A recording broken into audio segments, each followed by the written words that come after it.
أعوذ بالله من الشيطان الرجيم بسم الله الرحمن الرحيم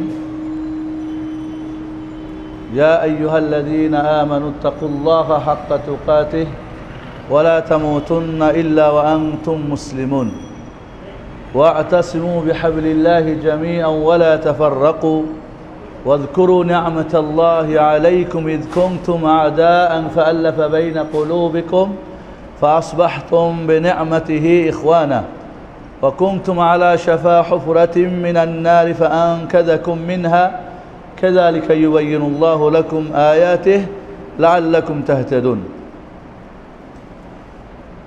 وقال النبي عليه الصلاة والسلام فيما رواه مسلم عن أبي هريرة رضي الله تعالى عنه قال النبي عليه الصلاة والسلام إن الله يرضى لكم ثلاثة ويكره لكم ثلاثة إلى آخر الحديث الله رب العالمين সূরা আল ইমরানের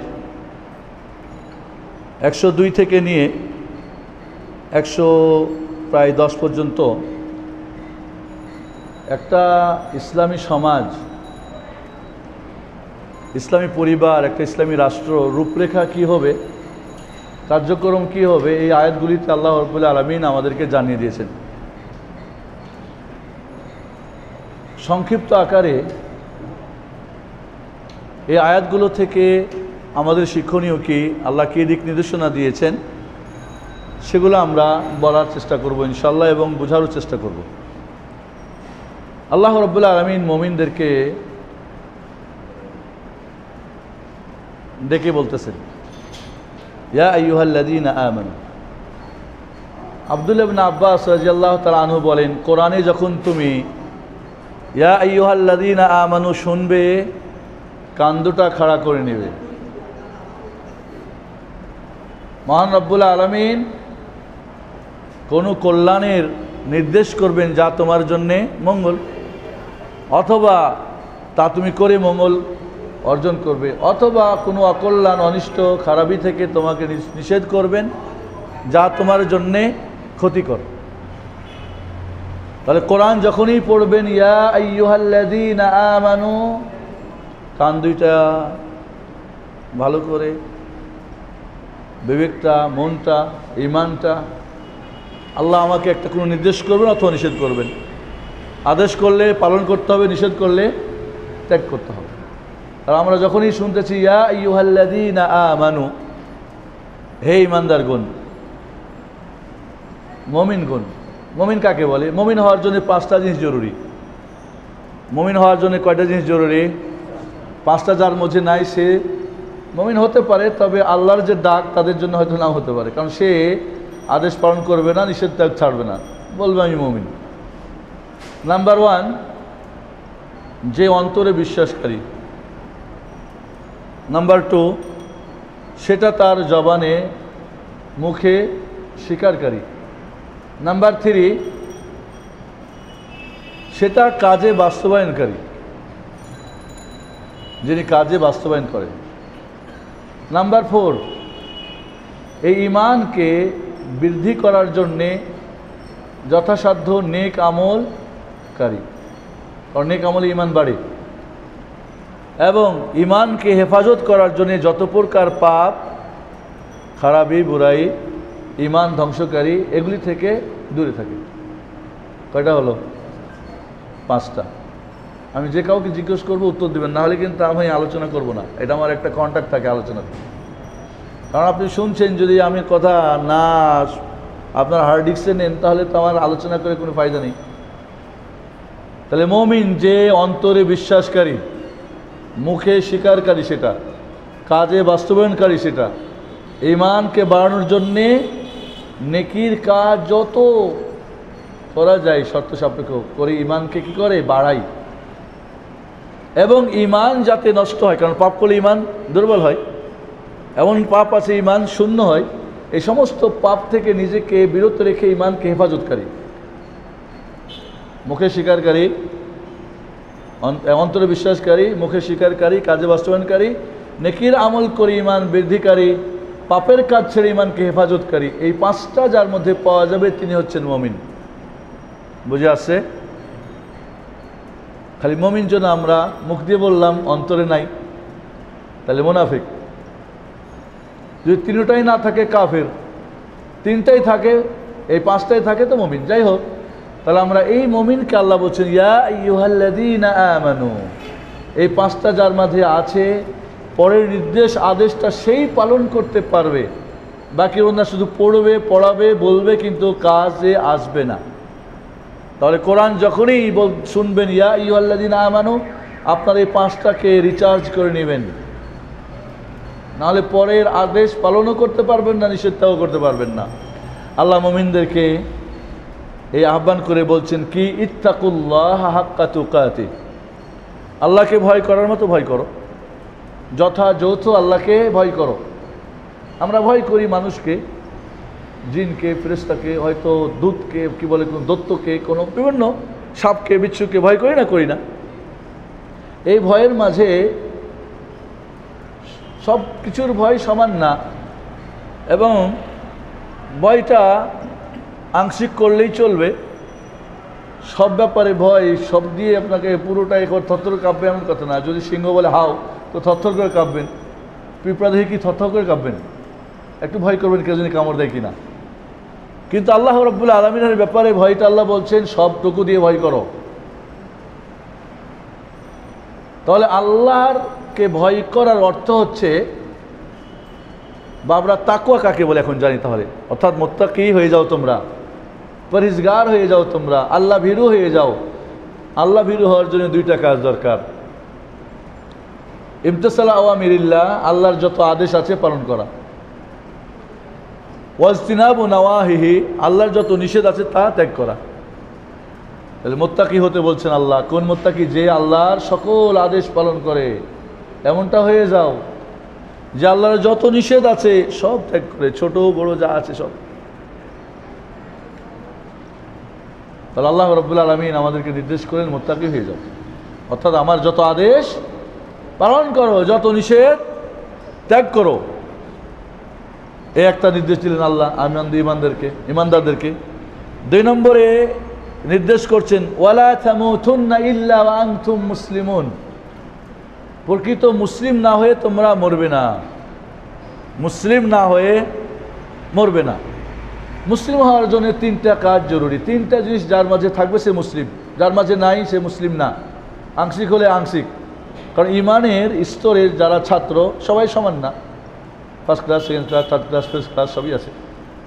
ঠিক ইসলামের ক্ষেত্রেও বা মুসলিম হওয়ার ক্ষেত্রেও স্তর আছে। পূর্ণাঙ্গ মুসলিম হওয়ার জন্যে 3টা কাজ হতে হবে, না হলে সে মুসলিম। পূর্ণাঙ্গ দাবি করা কোনোই তার উপায় নেই, দাবি করলে সে মিথ্যুক হবে। কি 3টা কাজ? 1 নম্বরে আল ইসতিসলামু লিল্লাহি ওয়াহদা, একমাত্র আল্লাহর কাছে আত্মসমর্পণকারী হতে হবে। কোনো টাকা পয়সা, ধন দৌলত, গাড়ি বাড়ি, নারী, শৌর্য, বীর্য, নেতৃত্ব, কর্তৃত্ব, রাজত্ব, বড়ত্ব না। কার কাছে? কোনো বড় শক্তি না, গাছপালা, সূর্য, চন্দ্র, কারণ অনেকের কাছে অনেক, কোনো পীর বুজুর্গ না। কার কাছে? একমাত্র আল্লাহর কাছে আত্মসমর্পণকারী হতে হবে। যেই আত্মসমর্পণে কোনো প্রকার আরও কারো থাকবে না। এখানেও করি ওখানেও করি, এরও মানি ওরও মানি না, বিলকুল পরিপূর্ণভাবে আল্লাহর কাছে আত্মসমর্পণকারী, সারেন্ডারকারী হতে হবে। 1 নাম্বার 2, আত্মসমর্পণ যে করলেন এটা প্রমাণ করিতে হবে তার আনুগত্য করে, অর্থাৎ তার আদেশ নিষেধ মেনে। আপনি বললেন আল্লাহ আমি তোমার কাছে আত্মসমর্পণ করলাম, আল্লাহর নির্দেশ আসলো ইত্তাকুল্লাহ হাক্কা তুকাতিহি, আপনি বললেন না থোড়া থোড়া, তাহলে তো হলো না। আল্লাহর নির্দেশে আত্মসমর্পণকারী হলেন না আপনি। আল্লাহ বললেন যে আহাল্লাল্লাহুল বাইআ ওয়া হাররামার রিবা, সুদ হারাম, হারাম আপনি ত্যাগ করতে পারলেন না, তাহলে আত্মসমর্পণকারী হলেন না। তাহলে আল্লাহর যত আদেশ তা কই চলে যান, আবার পালন যদি করেন, আপনি নিষেধ ত্যাগ করেন, এই হলো আনুগত্য করা। মনে রাখবেন, ইবাদতের মাধ্যমে আল্লাহর আনুগত্য প্রমাণ করে। আপনি যে আল্লাহর একমাত্র আত্মসমর্পণকারী, এটা তার ইবাদতের মাধ্যমে প্রমাণ করে দেওয়া। ইবাদত 2 ভাবে হয়, ভালো কাজ করে মন্দ কাজ ছেড়ে। তাওহীদ করলেও ইবাদত, শিরক ছাড়লেও ইবাদত। সুন্নত করা ইবাদত, বিদাত ছাড়াও ইবাদত। হালাল খাওয়া ইবাদত, হারাম না খাওয়া ইবাদত। পাপ হয় দুইভাবে, ভালো কাজ ছেড়ে দিলে, মন্দ কাজ করলে। মিথ্যা বললেন পাপ, মিথ্যা বললেন পাপ, সত্য কি বললেন? আপনি মনে করেন ধরি আমরা ভালো কাজ ছেড়ে দিলেন, নামাজ পড়লেন না, পাপ। আবার খারাপ কাজ করলেন, মিথ্যা বললেন, সুদ খেলেন, ঘুষ খেলেন, ওটাও পাপ। তাহলে ইবাদত আল্লাহ করে দেখাই তো আমি যে আল্লাহ তোমার কাছে আত্মসমর্পণকারী। ইব্রাহিমকে আল্লাহ বলেন ইদ ক্বালা লাহু ইদ ক্বালা লাহু রাব্বুহু আসলিম, ইব্রাহিম আত্মসমর্পণকারী হয়ে যাও, মুসলিম হয়ে যাও। বললেন আসলামতু লিরাব্বিল আলামিন। আল্লাহ শুরু করলেন, বলে আগুনে পড়ে যাচ্ছে, পুড়াচ্ছে, কাকে ডাকবে? ফেরেশতা পাঠিয়ে দিলেন আল্লাহ, যাও কোনো সাহায্য লাগবে কিনা? সাহায্য লাগবে তবে তোমাদের না, আমি একমাত্র আত্মসমর্পণকারী আল্লাহ লাগবে। আল্লাহ বলেন ইয়া নারু কুনি বারদান ওয়া সালামান আলা ইব্রাহিম। এই জন্যে আত্মসমর্পণকারীর সাথে ইবাদতের মাধ্যমে তা প্রমাণকারী মুসলিম হওয়ার জন্য। নাম্বার 3, যারা এক আল্লাহকে মানে না তারাকে বলা হয় মুশরিক। তারা কি বলা হয়? আল্লাহকে মানে আরেকজনকে মানে, মুশরিক। আর ওরা যা করে তাকে বলা হয় শিরিক।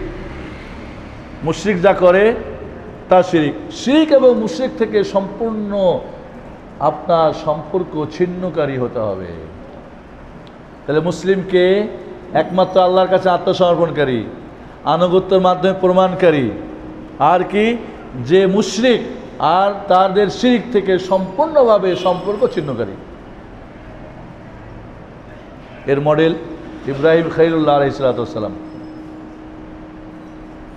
তার জীবনে দেখেন একমাত্র আল্লাহর কাছে আত্মসমর্পণকারী। আল্লাহ যখন তাকে যে অর্ডার করছেন ওয়াইদ ইবতালা ইব্রাহিম রাব্বুহু বিকালিমাতিন ফাতাম্মাহুন, যখন ইব্রাহিমকে তার রব ইবতলা পরীক্ষা করলেন, কেমন মুসলিম দেখি, সারেন্ডার বলছো মুখে, কাজে করত, যখন যেটা অর্ডার করছেন 100 মার্ক।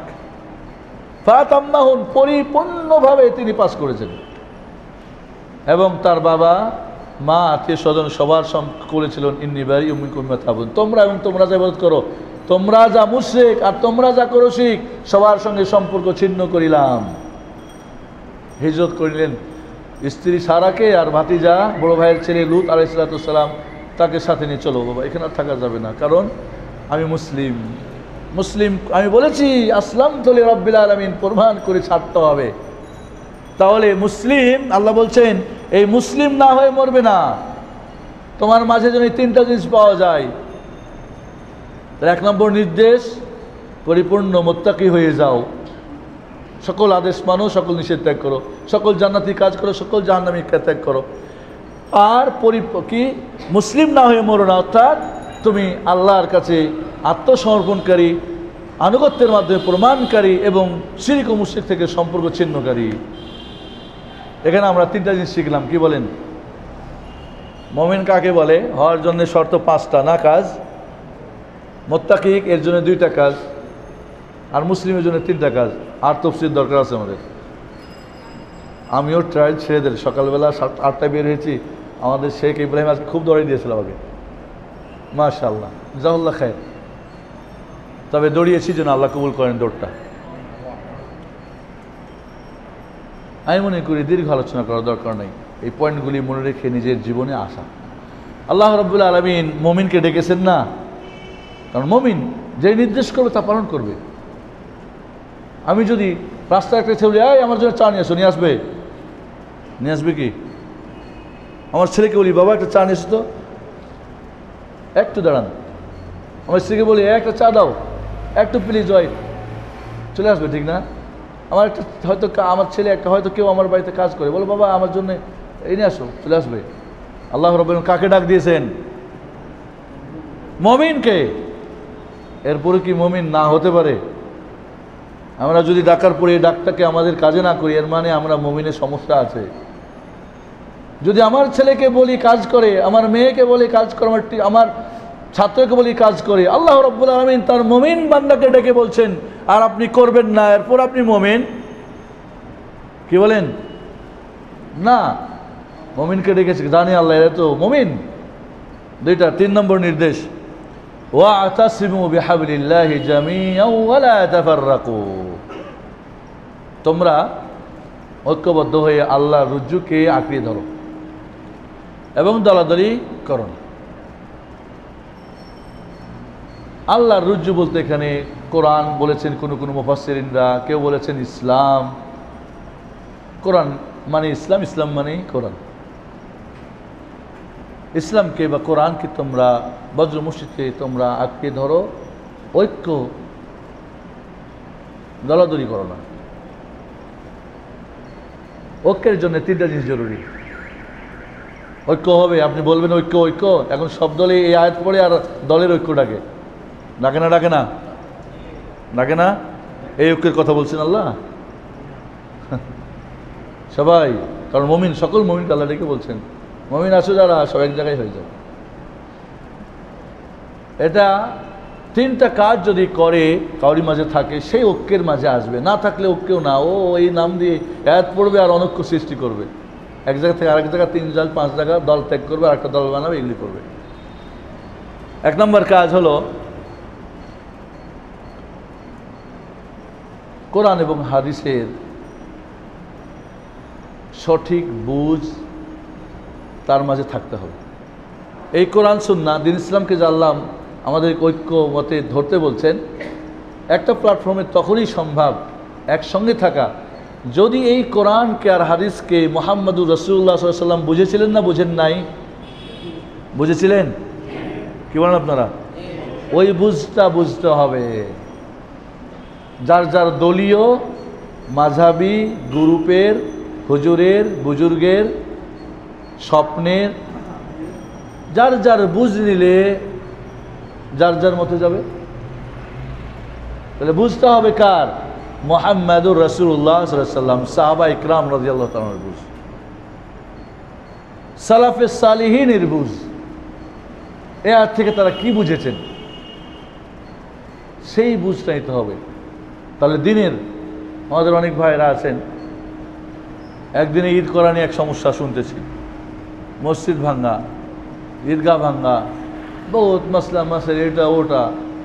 কেন এই সমস্যাগুলি হচ্ছে? নিজের বুঝ আগে, কারণ বুঝটা আমাদের যদি যিনি প্রথম যার কাছে এসেছে এবং তিনি যাদেরকে এই বুঝটা দিয়েছিলেন, এই 30 পারা কোরআন আল্লাহর হাবিব আলাইহিস সালাতু ওয়াস সালাম বুঝেছিলেন, সাহাবা ইকরাম বুঝেছিলেন। এই বুঝটা কি ছিল সেই বুঝ নিতে হবে। হাদিস পড়বেন উল্টা বুঝাবেন, কোরআন পড়বেন উল্টা বুঝাবেন। এই জন্যে বাতিলরা বাতিলকে হক বলে চালানোর 3টা হাতিয়ার। কয়টা হাতিয়ার? বাতিল কিন্তু আপনার কাছে সত্য করে প্রমাণ করে ছেড়ে দিবে।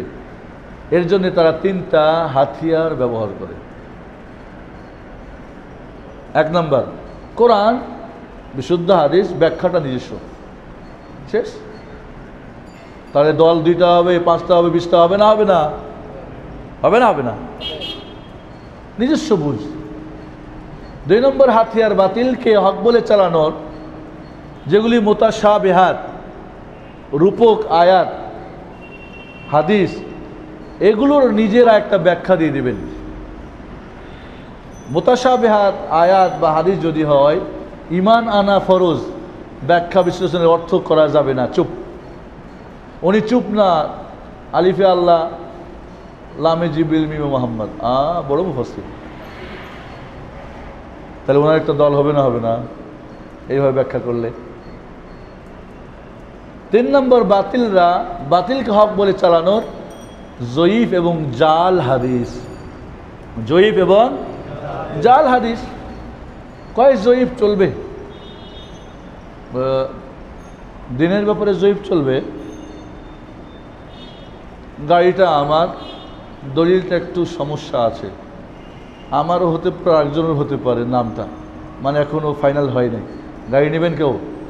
বাড়িটা, দোকানটা ওইখানে চলবে না, আল্লাহটাই জয়ীফ চলবে। আল্লাহ কি জয়ীফ নাকি?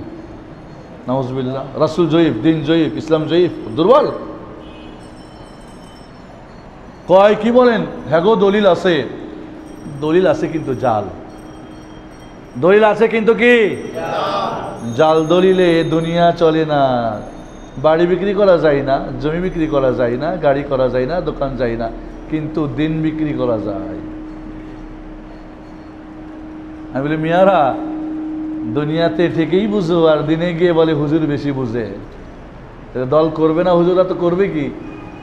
হ্যাঁ, এই জন্য বলছিলাম বাতিলরা তাদের বাতিলকে হক বলে চালানোর তিনটা হাতিয়ার ব্যবহার করে এবং চলতেছে, চালাচ্ছে। ঐক্য তখনই হবে যদি এই কোরআন এবং সুন্নাহ ইসলামকে বুঝের ব্যাপারে যেখান থেকে শুরু ওইখান থেকে নেন, এক নম্বর। দুই নম্বর, এই কোরআনের আর সুন্নাহর হাদিসের আমল রাসূলুল্লাহ সাল্লাল্লাহু আলাইহি ওয়াসাল্লাম করেছেন না করেন নাই? ওই আমলটাই করতে হবে। ইচ্ছা মতো যার যার মতো আমল করবেন। হজে যাবেন যার যার হজ, এবেলে হানাফি, এবেলে শাফি হজ, এবেলে মালিকি হজ, এবেলে ফুরফুরা হজ, যার যার দলের হজ। আমলতে গিয়ে আপনি অনুযায়ী আল্লাহ রাসূল বললেন খুযু আন্নী মানাসিকাকুম, আমি নবী থেকে তোমাদের হজের শিক্ষা নাও। বললেন না আবু বকর, উমর, উসমান আলীর কাছে চলে যাও, এত ভিড়ে মাইক নাই, কিচ্ছু নাই, ওইখানে যাও, ওইখানে যাও, আমি কিছু ওইখানে কিছু না। কারণ হতে পারে সমস্যা হয়ে যেতে পারে, কারণ তার কাছে কোনো সমস্যা হলে ওয়াহি আসবে না, বলতে পারবে না। তার কাছে ওয়াহি ভুল হয়ে গেলে ওয়াহি সংশোধন করে দেবে। অত সংশোধন করবে কে? আবু বকরের কাছে কি ওয়াহি এসে সংশোধন হবে ভুল হলে? আসবে না। আল্লাহ ওয়াহি নবী রাসূলদের কাছে পাঠান, কোনো ব্যক্তির কাছে পাঠান। তাহলে এই কোরআন, এই সুন্নাহ ইসলামকে যে ধরবেন আঁকড়িয়ে, অর্থটা বুঝটা যেমন ওইখান থেকে নেবেন, ওইখান থেকেই আমলটা নিতে হবে। সৌদি আরবের সঙ্গে ঈদ করবেন, ঈদের নামাজ পড়তে হয় কোথায়? মাঠে। নারী যাবে, পুরুষ যাবে, ছেলে যাবে, বুড়ো যাবে, সবাই যাবে, ঠিক না? মহা একটা সম্মেলন হবে, রোজ হাসরের ময়দানের কথা স্মরণ হবে। আজকে কাপড় চোপড় পরে আনন্দ ফুর্তি করে অনেক খুশবু, গোলাপ জল লাগে, কি বলে, আতর মেখে সাজগোজ কাপড় পরে এসেছ। এমন একদিন তোমাকে দাঁড়াতে হবে যেদিন কিছুই থাকবে না। আজকে কেউ তো ছাতা ধরেছ, কেউ তো একটা গাছের ডাল পেয়েছো, কিছুই থাকবে না। সেই দিনের কথা ভাবো। এবং মুসলিম ঐক্যের এক সংহতির নিদর্শন সারা পৃথিবী দেখো, মুসলিমরা কীভাবে ঐক্য কাকে বলে দেখো। নারী পুরুষ, ছোট বড়, আবার বৃদ্ধ বনিতা, ধনী গরিব, শিক্ষিত অশিক্ষিত এক জায়গায় হয়েছে। ঘরের যদি ঈদগার মাঠ না থাকে, মেঘ বৃষ্টি হয়, ঠিক আছে না, মানে সম্ভব না বাইরে, তাহলে মসজিদে পড়তে হবে। আপনারা যে ঘরে পড়লেন, ইনস্টিটিউট ভাড়া করে পড়লেন, ওইটা কোন মুফতির ফতোয়া? ওটা তো মসজিদও না, ঈদগাহও না।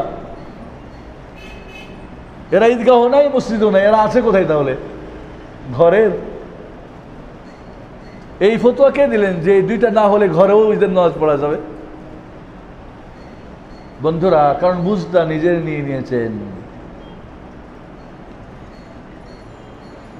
আমল করতে গিয়ে নিজের আমল শুরু করে দিয়েছে। তার দল দুটা হয়েছে না হয় নাই? ওয়াতাসবিহু বিহাবলিল্লাহ জামিআ 1000 বার পড়লে ফায়দা হবে না। কথাগুলি আমি বলতেছি পয়েন্ট পয়েন্ট, ভালো করে হার্ড ডিস্কে নেবেন। কিন্তু আমি ওয়াজ করা মানে ওয়াজ যে সুর দিয়ে ওয়াজ করলে এখন আপনার চোখে পানি ফেলাইতে পারুম, হে ওয়াজও জানি। বাংলাদেশিরা বেশিরভাগ আবেগী, আবেগ দিয়ে কথা বললে গলে যায়, এরপরে পকেট ডাকাতি করে চলে যায়, খবর থাকে না। ভালো করে বুঝেন, ইসলাম এসেছে আমাদেরকে এই কয়েকটা আয়াতের মধ্যে। আমি পুরো ইসলামী সারা পৃথিবীর রূপরেখা আল্লাহ এখানে দান করেছেন।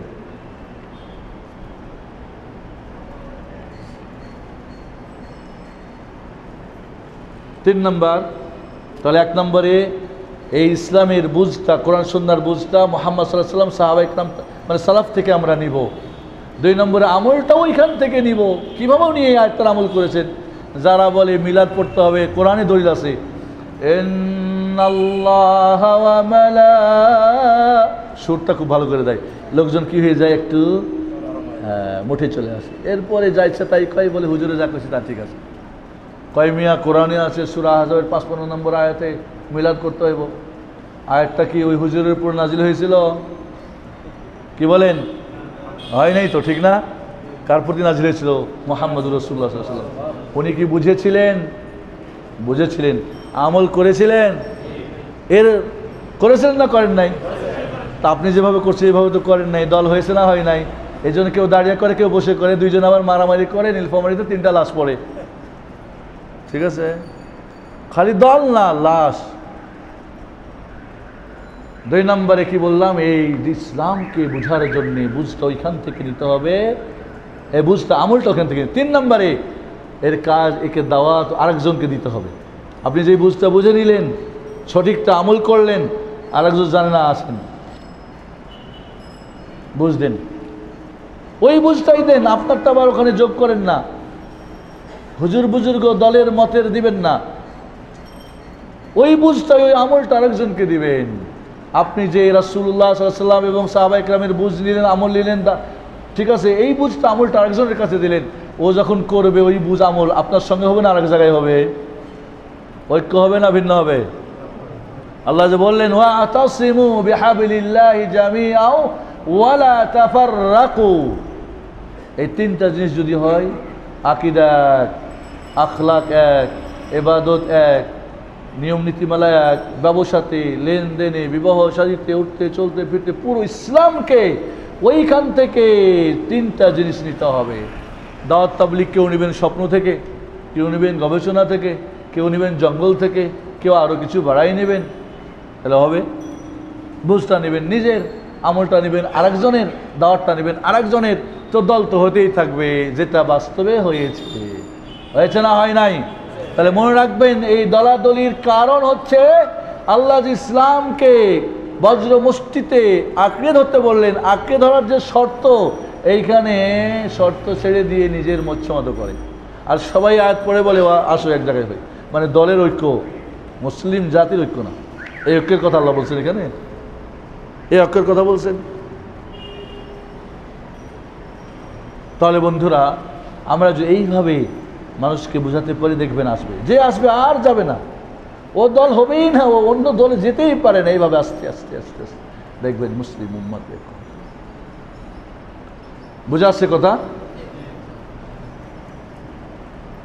এ হলো 3 নম্বর নির্দেশ। আল্লাহ রাব্বুল আলামিন বলছেন ওয়াযকুরু নি'মাতাল্লাহি আলাইকুম ইয কুনতুম আ'দাআন ফাআল্লাফা বাইনা কুলুবিকুম। আল্লাহ আরেকটা নির্দেশ করছেন, তোমরা স্মরণ করো আল্লাহর নিয়ামতকে।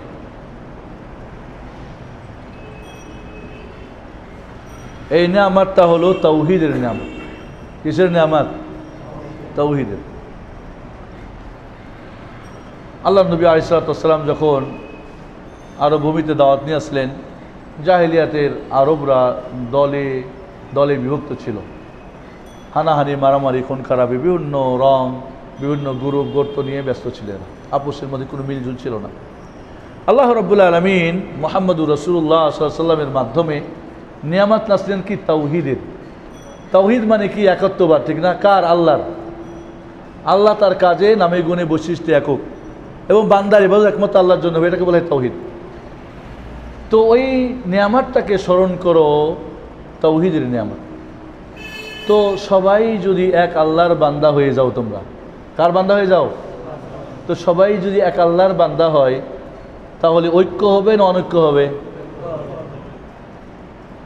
জাহিলিয়াতের জামানায় যার যার বান্দগি করত, এবার এক আল্লাহর ইবাদত তাওহীদ চলে আসলো যখন, তখন এদের ঐক্য হয়ে গেল। আর যখন ঐক্য হবে, এক জায়গায় থাকি আবার মনে মনে আরেকজনকে একটু চেহারা চোখে দেখি, এটা চলবে না। আল্লাহ বলছেন ফাআল্লাফা বাইনা কুলুবিকুম, তোমাদের অন্তরের মধ্যে আল্লাহ ভালোবাসা দিয়ে দিলেন।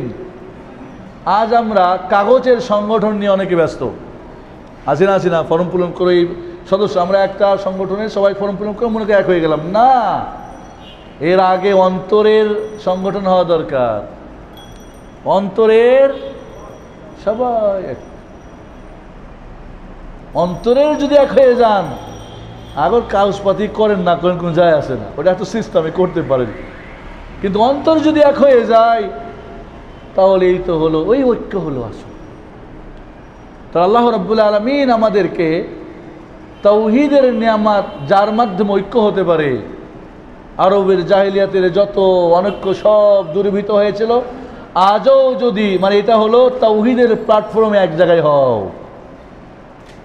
তাহলে তাকওয়ার ভিত্তিতে পূর্ণ মুসলিম হও, ঠিক আছে, ইসলামের রুজ্জুকে ধরে এক জায়গায় হও, প্ল্যাটফর্মটা হবে তাওহীদের, এর নিচে দাঁড়াও, অন্য কোনো প্ল্যাটফর্মে দাঁড়ালে হবে না।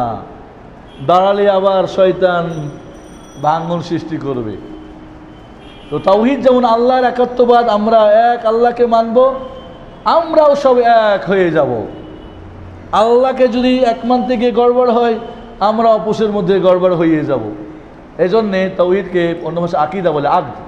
আগদ মানে গিরা বাঁধা, মানে আমাদের সবার গিরা, সবার যদি একটা করে দড়ি বেঁধে সব দড়িগুলি আমার হাতে নিয়ে নিই, তাহলে সবাই আমার সাথেই না, আমি যেদিকে টানবো ওদিকে যাইতে হবে, বা একটা শক্তিশালী ট্রেনের বিদ্যুৎ যেদিকে যাবো ওদিকে যেতে হবে। তাহলে সবার আগটা গিরাটা কার সঙ্গে বন্ধন হবে? আল্লাহর সঙ্গে। আর যখন আল্লাহর সঙ্গে বন্ধন হতো না, আমাদেরও সব বন্ধনগুলো একসঙ্গে হয়ে গেল না, হলো না? ঐক্য হলো না, অনৈক্য হলো। খেয়াল করেন, তাওহীদ একটা এমন নিয়ামত যার মাধ্যমে বান্দা যেমন আল্লাহকে এক করে ফেলে, ঠিক নিজেরাও এক হয়ে যায়। ওইখানে যদি এক করতে পারি সবাই, আল্লাহকে এক বলে মেনে নিই, নিজেরাও একটা ঐক্য হয়ে যাবে ইনশাআল্লাহ। তাহলে তাওহীদের প্ল্যাটফর্মে তোমরা দাঁড়িয়ে যাও। অন্য কোনো প্ল্যাটফর্ম থেকে হাতছানি দিয়ে ডাকে, যদি যতই বড় মিছিল মিটিং আর বড় হাজার মাইক দিয়ে ডাকুক না কেন, আর যত বড় আওয়াজ হোক না কেন, সেইখানে তুমি যেও না। প্ল্যাটফর্ম তাওহীদের কোথায়, সেইখানে গিয়ে তুমি হাজির হও, কারণ সেইখানে ঐক্য হওয়া সম্ভব, অন্য কোথায় ঐক্য হওয়া সম্ভব না। সেইখানেই অন্তরের সংগঠন হওয়া সম্ভব, সেখানেই ভালোবাসা মহব্বত হওয়া সম্ভব। একজন আরেকজনের জন্য নিজের জীবন দিয়ে বাঁচাবের জন্য এগিয়ে যাবে। এখন তো আমরা একে অপরের জীবন নিয়ে বাঁচতে চাই, ঠিক না বেঠিক? একজন আরেকজনের গীবত করি, একজন আরেকজন এটা করি ওটা করি না। কেউ যদি বলে অমুক, খবরদার, উনি আমার ভাই, ওনার সম্পর্কে তুমি কোনো কটূক্তি করতে পারবে না। ওনার রক্ত, ধন, সম্পদ, পরিবার, আব্রু, ইজ্জত রক্ষা করা আমি মুসলমানের দায়িত্ব, খবরদার। আর জিন্দগিতে আসবে গীবত করতে। আর যদি বলি কি হ্যাঁ, তারপরে কি হলো, তারপরে ওনার সঙ্গে আমার ঐক্য থাকবে? থাকবে না। এবং দুই ব্যক্তি যদি একে অপরের গীবত করে, যতই ভালোবাসা থাক, আস্তে আস্তে ওটা কেটে যাবে। যতই থাক, সম্পর্ক নষ্ট হয়ে যাবে। জিদ্দিগিতে আমি না জানি আমার যে গীবত করে, আমার সামনে আসলে ওকে ঘৃণা লাগবে, ওর সঙ্গে আমার মহব্বত হবেই না। কারণ অন্তরের বন্ধন ছুটে গেছে। মুখে এসে কেমন আছেন, ভালো আছেন, কাজ হবে না। আল্লাহ বলছেন, যেই অন্তরের ভালোবাসা দিয়ে দিলেন ওই নেয়ামত দিয়ে, তোমরা ছিলে আপোষে দুশ্মন, হানাহানি মারামারি হয়ে গেলে সবাই বন্ধু। আরব অনারব, কালো আর কৃষ্ণ আর কি বলে আপনার শ্বেতাঙ্গ, আর ছোট আর বড়, নারী আর পুরুষ, গরিব আর ধনী, সব একই তাওহীদের গাথা কি বলে মালায় গাঁথে গেল সব। আল্লাহু আকবার। আল্লাহ রাব্বুল আলামিন পরে বলছেন, ফাসবাহতুম বিনিমাতি ইখওয়ানা, আর এই নেমাতে তোমরা ভাই ভাই হয়ে গেলে। ভাই ভাই হওয়াটা মুখের কথা না, মুখের কথা না। ইন্নামাল মুমিনু ইখওয়া, মুমিনরা ভাই ভাই, তোমার কথা। ভাই ভাই মানে বুঝেন, দুইজনের রক্ত একটা, রক্ত কাটলে কাটা যায় না, যতই কাটেন ও জমা লাগবে আবার, ঠিক না? তাহলে যতই বৈষয়িক কারণে, ছোটোখাটো কারণে একটু হয়তো ভুল, কিন্তু আসলে আবার গিয়ে এক জায়গায় আমরা তো কাইটা একেবারে দূর হয়ে যায়। তারপরে ভাই অসম্ভব। ভাই ভাইয়ের অকল্যাণ চাই, অকল্যাণ চাই না। গীবত করে, জুলুম করতে পারে, প্রতারণা করতে পারে, দুঃখ দিতে পারে, কষ্ট দিতে পারে, অন্যায় করতে পারে, অবিচার করতে পারে, ঠকাতে পারে। না, ভাই ভাই ইখওয়ান কথাটা অত্যন্ত গুরুত্বপূর্ণ একটা কথা। ভাই ভাই হয়ে গেছিল ওরা। আজও তোমরা হয়ে যাও তাকওয়ার ভিত্তিতে পূর্ণ মুসলিম। ইসলামের রুজ্জুকে ওই 3 শর্তে ধরে নাও, তাওহীদের প্ল্যাটফর্মে আসো, ঠিক আছে? দেখবা তোমরাও সবাই ভাই ভাই হয়ে যাবে, মহব্বত হয়ে যাবে। কেউ কাউরি জন্যে আর কোনো প্রকার গর্ত খুঁড়বে না, ঝগড়া ফাসাদে যাবে না। বন্ধুরা, এরপর আল্লাহ রাব্বুল আলামিন বলছেন, ওয়া কুনতুম আলা শাফা হুফরাতিন মিনান নার ফাআনকাযাকুম মিনহা, তোমরা জাহান্নামের কিনারায় পৌঁছে গেছিলে, কারণ শিরক করে, কুফর করে, বিদআত করে, ঝগড়া করে, মারামারি, হানাহানি, খুন খারাপি, উল্টো পাল্টো, মানে ইসলামের এই যে রজ্জু ছেড়ে, তাওহীদ ছেড়ে, মানে এই সবগুলি তোমাদের মাঝে ছিল না। কাজে তোমরা কোথায় ছিলে? জাহান্নামের কিনারায়। আল্লাহ রাব্বুল ওখান থেকে তোমাদের টেনে আনছেন। কাকে দিয়ে? মুহাম্মদুর রাসূলুল্লাহ সাল্লাল্লাহু আলাইহি ওয়াসাল্লামকে দিয়ে। উনি আমাদের মাঝে নাই, যেটা দিয়ে উনি টেনেছিলেন কোরআন সুন্নাহ আমাদের মাঝে আছে। আছে না নাই? সম্ভব, সেটা দিয়ে আগুন থেকে টেনে আনতে পারবে। যাই হোক, আমি সামনে যাই। এরপর আল্লাহ রাব্বুল বলছেন, কাযালিকা ইউবাইয়িনুল্লাহু লাকুম আয়াতি, এইভাবে আল্লাহ তোমাদের জন্য আয়াতগুলি বর্ণনা করে দেন, সুস্পষ্ট সুন্দর বর্ণনা করে দিচ্ছেন আল্লাহ। লাআল্লাকুম তাহতাদুন, যাতে করে তোমরা হেদায়েতপ্রাপ্ত হও। ঠিক আছে, আমরা তাকওয়ার ভিত্তিতে মুসলিম হলাম, ইসলামকে মজবুত করে ধরলাম, তাওহীদের প্ল্যাটফর্মে আসলাম। শয়তানকে ছেড়ে দেবে। শয়তান এবার তো মাথা খারাপ হয়ে যাবে, আরে আমার জাহান্নামের সদস্য বানা যাচ্ছে না, ব্যাপারটা কি? জিন শয়তান এবং মানব শয়তান উঠে পড়ে তার সর্বশক্তি দিয়ে, হ্যাঁ, হবে ইজ্জাতিকা লাউয়ান্নাহুম আজমাইন, আল্লাহ তোমার ইজ্জতের কসম, শয়তান বলেছিল, সবগুলিকে গুমরা করে হালাম, ইল্লা ইবাদাকা মিনহুল মুখলাসিন, কিন্তু মুখলেস যারা, এই যেগুলি বলে আসলাম, এগুলি যাদের মধ্যে, এদেরকে তো আমি পারবো না। ডানে বসবো, বামে বসবো, সামনে বসবো, পিছনে বসবো, আছে না নাই? এরপর ওদেরকে গুমরা করেই ছাড়বো। এই জন্যে যাতে করে এখানে ভাঙন সৃষ্টি না হয়, তাকওয়া নষ্ট না হয়, ঈমান নষ্ট না হয়, ইসলাম নষ্ট না হয়, ঐক্য নষ্ট না হয়, তাওহীদ নষ্ট না হয়, এই জন্য কী করতে হবে? শয়তান তো কাজ করে যাবে, আমাদেরকেও কাজ করতে হবে, যাতে করে শয়তান আমাদের মাঝে ঢুকতে না পারে। কি করতে হবে? ওয়ালতাকুম মিনকুম উম্মাতুন ইয়াদউনা ইলাল খায়র, দাওয়াতের কাজ চালিয়ে যেতে হবে। আপোষের মধ্যে প্রচার, দাওয়াত ও তাবলীগের কাজ হতে হবে। এই যে কোরআন পড়াতে হবে, বুঝতে হবে, এই কথাগুলি শেখাতে হবে, জানতে হবে, জানাতে হবে, আমল করতে হবে, কাজ চালাতে হবে। আল্লাহ বলছেন, তোমরা কি করো? একটি উম্মত দাওয়াতের, কল্যাণের দিকে আহ্বান করে। কারণ অকল্যাণের কথা বলবে শয়তান, মানুষ শয়তান, অনিষ্ট, ক্ষতি, ঝগড়া, ফাসাদ না, তোমরা কল্যাণের কথা বলো। ওয়ায়ামুরুনা বিল মা'রুফ, ভালো কাজের আদেশ করো। ওয়ানহাউনা আনিল মুনকার, এবং খারাপ কাজের নিষেধ করো। তাহলে কি করতে হবে? এই সমাজে যে আমরা কৃত হয়েছি, এখানে দাওয়াত তাবলীগ চলতে হবে। সৎ কাজের আদেশ, অসৎ কাজের নিষেধ, কল্যাণের আহ্বান, অকল্যাণ থেকে মানুষকে বিরত রাখার জন্য। একদিন নাই, আজকে মাসে একটা না, প্রতিনিয়ত আপনার বাড়িতে, আপনি স্কুলে, কলেজে, ইউনিভার্সিটিতে, সমাজে, মসজিদে, বাইরে, ঘাটে, কারণ ইসলাম সব জায়গায়। যেখানে আপনি দেখবেন অন্যায়, যেখানেই ভালো করছে না করো, যেখানে অকল্যাণ, কল্যাণ। তাহলে অকল্যাণের সমস্ত পথকে বন্ধ করতে হবে, কল্যাণের সমস্ত পথকে উন্মুক্ত করতে হবে, সমস্ত ভালো কাজ করার জন্য নির্দেশ দিতে হবে। যার যেখানে যতটুক পাওয়ার আছে, ক্ষমতা আছে, এরিয়া আছে, এবং সকল অকল্যাণ এবং মুনকার গৃহীত কাজকে বন্ধ করতে হবে। তাহলে এবার বলেন তো, এই সমাজটা কেমন হবে? এই বাড়িটা কেমন হবে? এই দেশটা কেমন হবে? এই পৃথিবীটা কেমন হবে? বলেন তো আপনারা। আমাদের মাঝে কি আল্লাহ যে নির্দেশ করলেন, কিন্তু এটা কারণ 4 নম্বর না, 4 নম্বর নির্দেশ। আমি কি প্রতিদিন আমার বাড়িতে এই কাজ করি? আমার অফিসে, আমার রাস্তাতে, আমি কি বলে বাসে, যেখানে আপনি থাকুন, আপনার জীবনের একটা অঙ্গ সৎ কাজের আদেশ করা, সৎ কাজের নিষেধ করা, কল্যাণের পথ মুক্ত করা, কল্যাণের পথ বন্ধ করা।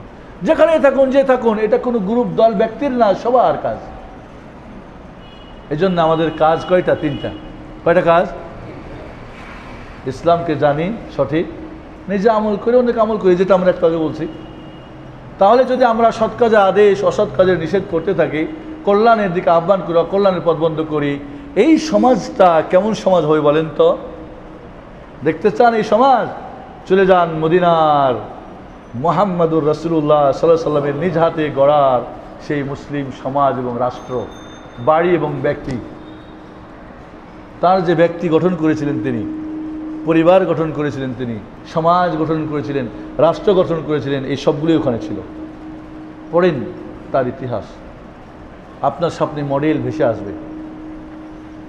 আপনাকে কষ্ট করতে হবে না, আপনি সহজে বুঝতে পারবেন। আল্লাহ বলছেন, ফাউলাইকা হুমুল মুফলিহুন, এরাই হচ্ছে কল্যাণকামী মঙ্গলকামী। আমরা কল্যাণকামী হতে চাই না, মঙ্গলকামী হতে চাই না, তাহলে কাজ করতে হবে। সময় আছেন এখানে? আমার মনে হয় আমরা এইটুকুই, আবারও যদি সময় হয় তাহলে বাকি অংশগুলি আমরা হয়তো আলোচনা করব, কারণ আলোচনা বেশি করলে হার্ড ডিস্ক হয়তো অনেক সময় কাউরি লুজ আছে, বা ফুল আছে ওখানে হয়তো জায়গা নেই, বা কাউরি ভাইরাস আছে, সমস্যা হতে পারে। এই জন্যে আমরা যেটুকু শুনেছি আবারও ফিনিশিং দিই আমি, যে আমরা আল্লাহ এখানে তাহলে আমাদেরকে বলছেন যে মুমিন, তাহলে মুমিনের যে 5টা কাজ আমরা করি, তাকওয়ার 2টা কাজ করি, ভালো কাজ খালি মনে ছাড়ি, মুসলিম 3টা কাজ করি, এবং আল্লাহ নির্দেশ করলেন মুত্তাকি হয়ে যাও এবং পূর্ণ মুসলিম হয়ে যাও। তোমরা আল্লাহ রজ্জুকে মজবুত করে আঁকড়ে ধরো, দলাদলি করো না, তোমরা সৎ কাজের আদেশ করো, অসৎ কাজ নিষেধ করো, কল্যাণের মানুষকে আহ্বান করো, তাওহীদের প্ল্যাটফর্মে তোমরা একীভূত হয়ে যাও। এই কথাগুলি, এই আয়াতগুলি থেকে আমাদেরকে জানানো হয়েছে।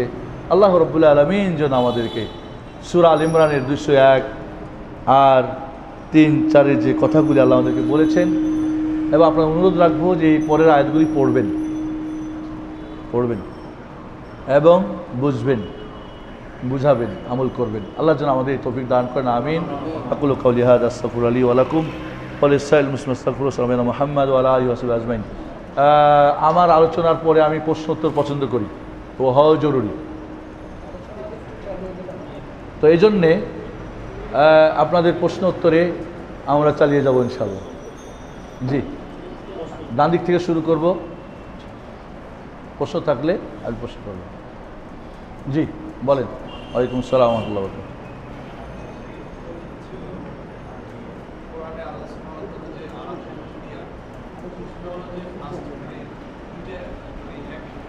জি,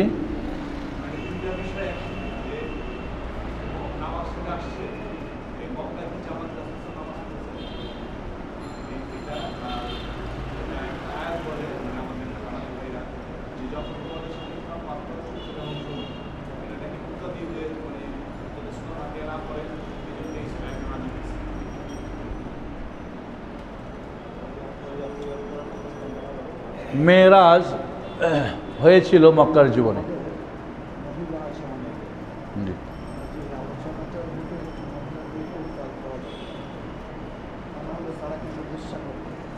আমাদের আলোচনা আজকের সবার জন্যে, এই আয়াতগুলির নির্দেশগুলি নারী পুরুষ সবার জন্য, ঠিক না? কাজেই যে আলোচনা আমরা করেছি বন্ধুরও এর মাঝে ইনশাআল্লাহ তাদের যে আমার সবার জন্য এই নির্দেশগুলি, যে আলোচনাটুকু হয়েছে সবার জন্য, আশা করি বোনদের জন্য আলাদা করে আলোচনা মানে কি বোনদের স্পেশাল কিছু বিষয় আছে এগুলো আলোচনা করতে, এমনটা না। আমি মনে করি বোনদেরকে বলবো, ভাইদেরকে বলবো যে আমরা এই যে কোরআন এবং হাদিসকে বোঝার ব্যাপারগুলো নিয়ে, আমল ব্যাপার নিয়ে, দাওয়াত তাবলীগ করার নিয়ে আমরা অনেক বিভ্রান্তের মধ্যে নিজেরা পড়ে যাই। এগুলি ত্যাগ করে আমরা সঠিকভাবে চলার চেষ্টা করবো ইনশাআল্লাহ। আমাদের ছোট ভাই প্রশ্ন করেছেন যে নামাজ কি মক্কার জীবনে ছিল কি না। রাসূলুল্লাহ সাল্লাল্লাহু আলাইহি ওয়াসাল্লামের নামাজ ফরজ হয়েছে মক্কার জীবনী, হিজরতের আগে আগে। হিজরত কখন হয়েছে এই নিয়ে কি বলে মেরাজ কখন হয়েছে এই সুনির্দিষ্ট কোনো দিন তারিখ কোরআন হাদিসের আলোকে জানা যায় না। তবে হিজরতের আগে আগে 1 বছর বা 14 মাস 15 মাস এই ধরনের আগে হয়েছিল। এই জন্য আল্লাহর নবী আলাইহিস সালাম এই নামাজ বা সালাত মক্কার জীবনও আদায় করেছেন। জামাত করে আজান দিয়ে মসজিদে এমনটা হয় নাই, যে যেখানে পেরেছেন দুজন একজন করে বা যেখানে এইভাবে হয়েছে। পরে তিনি মদিনায় গিয়ে মসজিদ নববী বানিয়েছেন, প্রথম কুবা বানিয়েছেন, সেখানে জামাত কায়েম করেছেন। এরপরে মদিনা বানিয়েছে মসজিদ নববী, সেখানে জামাত হয়েছে। যখন কোরআন পড়া হয় ওয়াইদা কুরিয়া আলাইকুমুল কোরআন ফাসতামিউ লাহু ওয়া আনসিতু লাহু, কোরআন যখন পড়া হয় তখন চুপ করো এবং শোনো, চুপ করো এবং শোনো। আল্লাহ বলছেন কোরআন যখন পাঠ করা হয় তখন চুপ করে থাকবে এবং শুনবে। তো চুপ করে থাকা মানে হইচই বা কোনো শব্দ করা যাবে না, শোনা মানে শুনতে হবে কান দিয়ে। আল্লাহ কি বলছেন পড়িও না, পড়তে নিষেধ করছে? আমি শুনতেছি, পড়তেছি, আমি এখন আলোচনা করছি, আপনি মনে মনে যে সূরা ফাতিহা পড়েন, তাহলে কি শোনাটা বাদ হয়ে গেল? কান দুইটা কি বধির হয়ে গেল? কি বলেন আপনারা? আল্লাহ বলছেন চুপ করো এবং শুনো। তাহলে এখানে ধরে নিজে চুপ করা শোনা মানে সূরা ফাতিহা ইমামের পিছনে পড়া যাবে না, ঠিক না? যে ধরি আমরা যে পড়া যাবে না, এ একটা নাজিল হয়েছিল কার উপরে? রাসূলুল্লাহ সাল্লাল্লাহু আলাইহি ওয়াসাল্লাম। উনি কি বুঝেছিলেন? আমল করেছিলেন? এটা দাওয়াত তাবলীগ করেছিলেন? কি বলেছেন? সূরা ফাতিহা যার নাই তার নামাজ নাই। আর আমরা বুঝলাম কি সূরা ফাতিহা পড়া লাগবে না, আর উনি বুঝলেন সূরা ফাতিহা পড়ে ইল্লাল ফাতিহা, ফাতিহা পড়তে হবে। তাহলে বুঝতো এখান থেকে নিলেই আয়াতটার সমাধান হয়ে গেল। এছাড়া মনে রাখবেন সূরা ফাতিহা পড়ার ব্যাপারে, যদি একাকী হয়, ইমাম হয়, সর্ব অবস্থায় সূরা ফাতিহা পড়তে হবে। যদি ইমামের কেরাত নিঃশব্দ হয়, সূরা ফাতিহা মুক্তাদিকে পড়তেই হবে। যদি কেরাত সশব্দে হয়, তাহলে মুক্তাদিরা পড়বে কি পড়বে না, এই নিয়ে দুইটা মত আছে। একটা মত হলো পড়তে হবে না, একটা মত হলো পড়তে হবে। যারা বলছেন পড়তে হবে না তাদের মতটা শক্তিশালী, আর যারা বলছেন পড়তে হবে এদেরটা আরও অনেক বেশি শক্তিশালী। বোঝাচ্ছে কথা? জি। বন্ধুদের যদি প্রশ্ন থাকে প্লিজ আপনারা একটু লিখে আমাদের কাছে পাঠিয়ে দেবেন। জি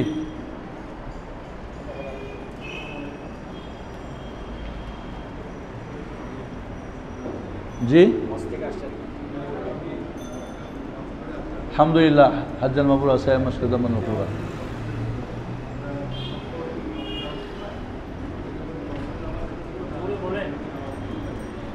জি শুনতেছি, বলেন।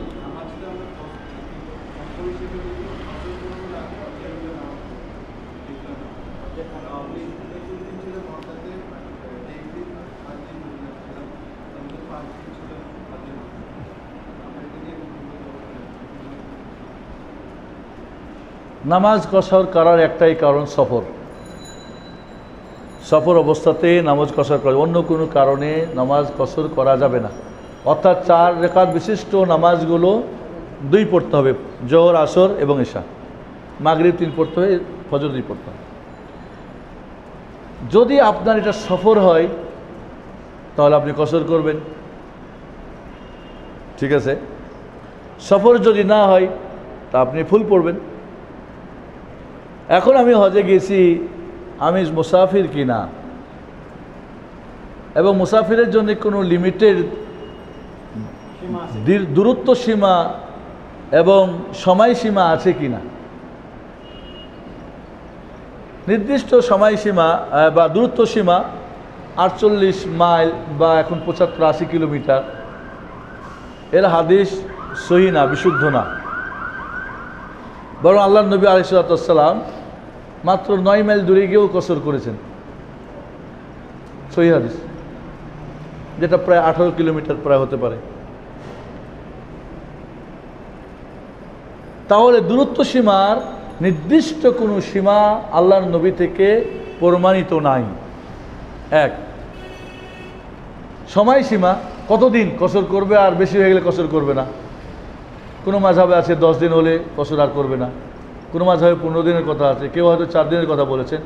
এ ব্যাপারেও আল্লাহর নবী আলাইহিস সালাম থেকে বিশুদ্ধ কোনো দলিল নেই যে আল্লাহর নবী কোনো সীমা, সময় সীমা বেঁধে দিয়েছেন, এতদিন হলে মুসাফির আর না হলে আপনি মুকিম বা অবস্থানকারী হয়ে গেলেন। তারও কোনো সুস্পষ্ট দলিল নেই। এই জন্যে আপনি যদি মুসাফির মানে আপনি ঘরে নাই, নির্দিষ্ট জায়গা নাই, বাড়িতে থাকলে যেমন আপনার মুসাফির মানে আপনার পাসপোর্ট সাথে, আপনার কাগজপত্রের সাথে, আপনার ব্যাগের সাথে, আপনি আজকে এখানে আছেন, কালকে কোথায় যাবেন, কোথায় কী হবে, অর্থাৎ মুসাফির। তাহলে মুসাফির যাকে বলা হয়, সৌদি আরবে আমরা এক ডিস্ট্রিক্ট থেকে আরেক ডিস্ট্রিক্ট যাই 1 ঘন্টায়, মানে একদিনে আমরা ঘুরতে পারি অনেক। কিন্তু আমাদের দেশে এক জায়গা থেকে আরেক জায়গা যেতে একদিন শেষ হয়ে যায়। তাহলে মুসাফির যাকে বলে সচরাচর, যে আপনি জার্নিতে আছেন, যেই দেশের যেই সিচুয়েশন এবং অবস্থাতে মুসাফির হলেই সে কসর করিবে, যতদিন থাকবে ততদিন করবে, যতই দূরত্ব হোক কম হোক সেখানেই তিনি করবেন। এই হলো। বাকি যারা বলছেন সময়সীমা এবং দূরত্ব সীমা, তাদের সঙ্গে ঝগড়া কিছু করেন আপনারা মানেন। কেউ যদি না মানে তাকে বাধ্য করাও জরুরি নেই, তার পক্ষে কোনো সঠিক শক্তিশালী দলিলও নেই। বুঝাচ্ছে কথা? কাজে আপনি ওখানে গিয়ে যদি তৈমুর রাখতে হবে, সফর অবস্থায় কসর করাই হলো উত্তম।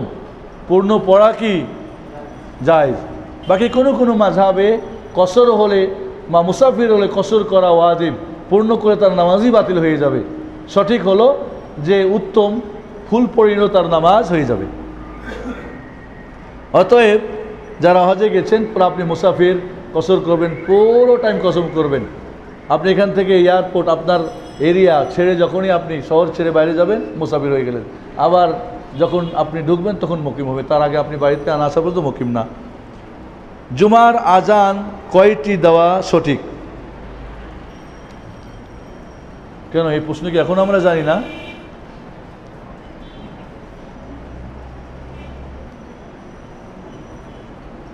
জুমার আজান দুইটি, এটা হলো ইজমা। একটি কোরআন ও সুন্নাহ। আল্লাহর নবী আলাইহিস সালামের যুগে একটা আজান হতো মসজিদ নববীতে, আবু বকরের যুগে একটাই হতো, উমরের যুগে একটাই আজান হতো রাদিয়াল্লাহু তাআলা। উসমান রাদিয়াল্লাহু তাআলার যুগে জুমার দিন দুইটা আজান হতো মানুষজনকে জানিয়ে দেওয়ার জন্য, কারণ মানুষজন ব্যস্ত হয়ে গেল, আজান দিয়ে লোকজন ঠিকমতো পৌঁছতে পারেন না। উসমান রাদিয়াল্লাহু তাআলা আনহু তার খেলাফত আমলে মুফতিদেরকে ডাকলেন। এই যুগের স্বঘোষিত মুফতি না, অরিজিনাল মুফতি, ফেসবুকের মুফতি না, আর 2 বছর পরে মুফতি না। এদেরকে ডেকে বললেন যে আমরা যদি একটা আজান আগে দিই কেমন হয়? সবাই ঐক্যমত ইজমা হয়ে গেল। ওকে, একবারে ইজমা। আমাদের দিন ইসলামে ইজমা আছে, কিয়াস আছে, সঠিক কিয়াস, বাতিল কিয়াস না, সহিহ কিয়াস। এই জন্যে কোরআন, সুন্নাহ, ইজমা, কিয়াস শুরু করতে হবে কোরআন থেকে, তারপরে হাদিস, তারপরে ইজমা, কিয়াস। আমরা শুরু করি উল্টা দিক থেকে, কিয়াস, তারপরে ইজমা, তারপরে সুন্নাহ, তারপরে কোরআন। এরপরে কি ঐক্য থাকবে? এই বুঝটা তাহলে ওসমান রাদিয়াল্লাহু তাআলার যুগে সাহাবায়ে কেরাম যেই বুঝটা বুঝলেন, আমি এখন ভিন্ন বুঝ নিয়ে বলেন না আজান দুইটা হলে ওই মসজিদে নামাজ পড়া যাবে না, ওর দল হবে না, হবে না আর একটা ঐক্যের হাদিস যদি পড়ে, কোরআন পড়ে, ওর মুখ দিয়ে এই আয়াত আর হাদিস পড়া উচিত হবে না, কারণ তুমি এই কোরআনের বিপরীত কাজ করিতেছ। কাজেই যে মসজিদে এক আজান আছে আলহামদুলিল্লাহ, আপনারা আমার সাথে এক আজানেই সবাই হাজির হয়ে যান, ভালো। কোনো জায়গায় যদি 2 আজান লাগে 2 আজান দেবেন, বা কোনো জায়গায় 2 আজান চলছে চলতে দেন, সমস্যা কোথায়? সুবহানাল্লাহ। এত বড় মানে এমনও বড় মুফতি আছে, কয়টা উসমান রাদিয়াল্লাহু তাআলা করেছিলেন, কয় উনিও তাহলে বিদাতি। দেখছেন কত বড় মুফতি? এখন আমার মুফতি সাকালিনও বের হয়েছে, খালি মানুষের মুফতি না, জিন্দর মুফতি দেয় রাত্রে ঘরে বসে বসে। এই ধরনের স্বঘোষিত মুফতিরা থেকে আমাদের সাবধান থাকতে হবে। খুতবার পূর্বে যে আজান, ওইটা কি হয়ে গেল? খুতবার পূর্বে যে আজান দেওয়া হয় তা একটু হয়ে গেল মসজিদের ভিতরে না বাইরে, ঠিক নাকি? খুতবার আগে যে আজানটা দেবে মসজিদের এই দরজায় দাঁড়িয়ে না, কোথায় দেবে? বাইরে মাইক্রোফোনে দিবে। আজান দেওয়ার উদ্দেশ্য কি? শোনানো, এলান করা, ঘোষণা দেওয়ার সময় হয়ে গেছে, ঠিক না? তাহলে যদি আপনি আজান মাইক্রোফোন দেন সবাই শুনবে, এখানে আজান দিতে কে শুনবে? কেউ তো শুনবে না। একজন কয় শেখ আপনি একজন, আমি আজান দিচ্ছিলাম তো একটু হালকা ঘুরেছি, কয় আপনি সুন্নত পালন করলেন না। সুন্নত পালন করলে ফরজ বাদ হয়ে যাবে। এখন মাইক্রোফোনে যদি আমি এদিকে ঘুরে, এটা আজান যাইব না, কারণ তারা ছাদে বা উঁচু জায়গায় আজান দিতে, তখন ডান দিকে বাম দিকে সবাই যদি শুনতে পাই, ঘাড় এখন তুমি ঘাড় নিলে তো মাইক্রোফোন থেকে চলে গেলে দূরে, তো আজান তো এখানে মসজিদ শুনবে, বাইরে তো কেউ শুনবে না। হাইয়া আলাহ সালাহ বলে ইমাম সাহেব কি কিছুক্ষণের জন্য মরে গেলেন নাকি, কি ব্যাপার হাইয়া আলাহ সালাহ চলে যায় এলাকা? তাহলে উদ্দেশ্য ছিল মাইক্রোফোনটা দিয়ে সবার কাছে আজান পৌঁছানো। আপনি এখন আমরা আল্লাহ নবী আলাইহিসসালামের মসজিদ নবীর দরজার মধ্যে আজান দেওয়া হতো, তো তখন কি বাড়ি ঘর তার মাঝে আজান দিয়ে সবাই শুনতে পেতেন। আপনার এখানে আজান দিয়ে কি শুনতে পাই? তাহলে কেন আপনি এখানে আজান দেন? উদ্দেশ্যটা কি আপনার আজান দেওয়ার?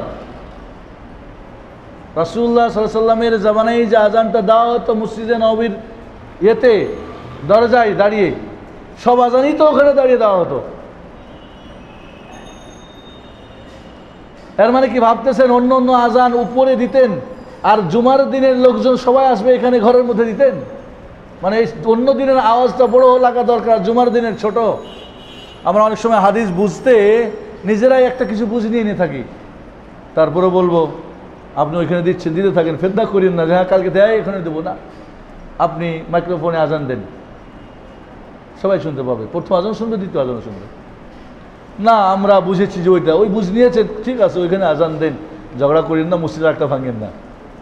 তবে আজানের উদ্দেশ্য যেটা, সেটা করার জন্য কেউ যদি আবারও মাইক্রোফোন ব্যবহার করে দ্বিতীয় আজানে, বলবেন না মাইক্রোফোন ব্যবহার করা যাবে না, কারণ উদ্দেশ্য আজানের আওয়াজ পৌঁছানো, এলান দেওয়া যায়। এখন খুতবা শুরু হতে যাচ্ছে, তাহলে আমরা কোরআন হাদিসকে এমনভাবে যেন না বুঝি যে, কারণ অনেক সময় দেখা যায় হাদিস কোরআনকে বুঝতে গিয়ে আমরা বুঝের কিছু কমতি থাকে, তারপরে মনে করি আমি বেশি বুঝি। ডাক্তার হাতুড়ে ভাবটা দেখায় এমবিবিএস, এমবিবিএস ভাবটা দেখায় স্পেশালিস্ট, স্পেশালিস্ট ভাবটা দেখায় কনসালটেন্ট, কি বলে কনসালটেন্ট। এমনটা তো হওয়া ঠিক না। এই জন্যে আপনি আজান দিচ্ছেন ওইখানে দেন, আপনার এটাই চলতেছে আলহামদুলিল্লাহ, কোনো সমস্যা নাই। কালকে আবার এটা দিয়ে ঝগড়া লাগায় নেই, বেটা কোত্থেকে এলো আবার। তবে কেউ যদি মাইক্রোফোনে দেয় বলবেন না যে তার আজানটা দেওয়া ঠিক হয় না, এই কথা বলবেন না। বুঝে আসছে অর্থাৎ কথাটা? জি। ফরজ সালাত বা ফরজ গোসল বা গোসল করার আগে উজু করলে উজু থাকবে কিনা? কাপড় পরিধান করা হলে উজু কি লিখেছেন, উজু থাকবে? আল্লাহ নবী আলাইহিসসালাম গোসল করলে আগে উজু করে নিতেন, নামাজের উজুর মতো উজু করতেন। ফরজ গোসল হলে আগে পরিষ্কার পরিচ্ছন্ন হয়ে এরপরে উজু করে, কোনো সময় পা ধুতেন, কোনো সময় পা গোসলের পরে লাস্টে ধুইতেন, এরকমই আছে। এটাই ছিল তার নিয়ম, এবং ওই উজু দিয়েই তিনি নামাজ পড়তেন, কোরআন তেলাওয়াত করতেন। উজু তিনটে ইবাদতের জন্য শর্ত: কোরআন তেলাওয়াত, কোরআন স্পর্শ করার জন্য, তেলাওয়াতের জন্য না, নামাজ পড়ার জন্য, আর কাবা ঘর তওয়াফ করার জন্য। যদিও কাবা ঘরের ব্যাপারে সকল মাযহাব একমত না। তাহলে আপনি উজু দিয়ে গোসল করতে পারেন, যদি এই গোসলের মাঝে উজু ভঙ্গের কোনো কারণ ঘটিয়া না যায়। বুঝছেন না? এবং উজু বিশুদ্ধ হওয়ার জন্যে 17 ঢাকাও জরুরি না। কেউ যদি বাথরুমে প্রয়োজনে কাপড় ছেড়ে দিয়ে গোসল করে, আগে উজু করেছে এরপরে গোসল করেছে, বা উলঙ্গ অবস্থাতেই উজু করে নিয়েছে এরপরে কাপড় পরেছে, তার উজু থাকবে। উজু নষ্টের কারণ, উজু সহি হওয়ার জন্যে 17 ঢাকা জরুরি না। আমার মনে করে হাঁটুর উপরে কাপড়ের উজু গেল গা, কোথায় আছে লেখা এটা? কোন জায়গায় আছে? পুরাটাই যদি ছেড়ে দেন তাতেও উজু নষ্ট হবে না। অনেকে বলে তাহলে তো নিজের লজ্জাস্থান দেখলো, লজ্জাস্থান দেখিলে উজু নষ্ট হয় না। তাহলে অনেকেই হয়তো প্রয়োজনে, তবে বলবো অপ্রয়োজনে আমাদের এখন যে বাথরুম, কাপড় সম্পূর্ণ না ছেড়ে দেওয়া উচিত। প্রয়োজনে জায়েজ আছে, কেউ যদি অপ্রয়োজনেও করে তবুও জায়েজ আছে, তবে না করাই কি উচিত। জি, আমার মনে এটাই ছিল ভাই প্রশ্ন।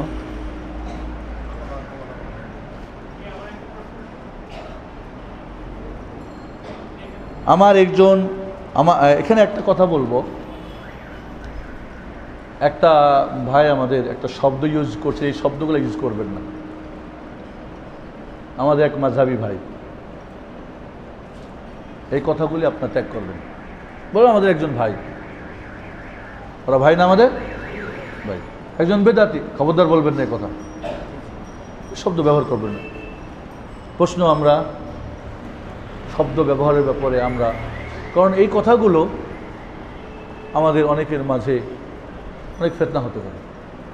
আমরা যখন কথা বলবো এপি বলবো। ধন্যবাদ। একজন প্রশ্ন হলো, আমার বাড়ি ময়মনসিংহে, এই এলাকার কুরবানির ব্যাপারে কোনো একটু পড়ে দিন, এত ছোট পড়া, আর আমি তো, কারণ এই চশমাটা আমার নিকটের জন্য না, দূরের জন্য।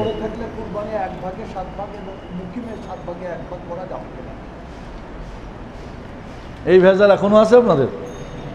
ময়মনসিংহের লোক আপনারা এখনো ভেজাল প্রিয়? হ্যাঁ,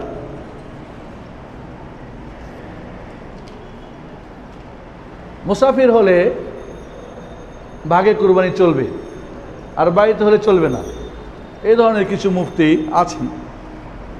এটা জাহিরি মাযহাবের ফতোয়া, ইমাম ইবনে হাজাম এবং দাউদ জাহিরি একটা মাযহাব আছে, এদের ফতোয়া। বাকি 4 ইমাম 4 মাযহাবের ফতোয়া। কুরবানি যেমন সফরেও ভাগা করা যাবে, বাড়িতেও করা যাবে। আসলে আমরা আসি সফরে যে করা যাবে, রাসূল তো সফরে কুরবানি করেন নাই, হাদি জবাই করেছিলেন। মানে এহরাম বেঁধেছেন, এরপরে যদি আপনি উমরা কমপ্লিট না করে এহরাম খুলে দেন কোনো কারণে, বা আপনাকে না করতে দেওয়া হয় উমরা, তাহলে আপনাকে একটা দাম দিতে হবে, দাম বা হাদি কুরবানি করতে হবে। তো সাহাবা ইকরাম রাদিয়াল্লাহু তাআলা আনহুম হুদায়বিয়ার সন্ধির বছরে উমরা করতে গেছেন, কাফেররা বলো না এই বছর উমরা করতে দেওয়া হবে না, তাহলে এহরাম খুলতে হবে না? হবে না? হবে না? তো খোলার আগে আপনাকে হাদি জবাই করতে হবে, বা যে পশু নিয়ে আসে। তো এখন যে জবাই করবে সবাই তো উমরা করবে, কেউ তো আর এত পশু ধরে বেঁধে দিয়ে যায় নাই। এখন শর্ট, পশু সংকট। এখন যদি একজনে একটা করে দেয়, তাহলে বাকিরা কি করবেন? তাহলে পশু সংকটের কারণে 7 জনে একটা গরু, দুম্বা, কি বলে, গরু আর কি করো তোমরা, উঠে অংশগ্রহণ করো, যাতে করে সবার কি হয়ে যায়, কাজ হয়ে যায়। এখন যখন আপনি বাড়িতে থাকবেন, সেম কারণ যদি হয় পশু সংকট,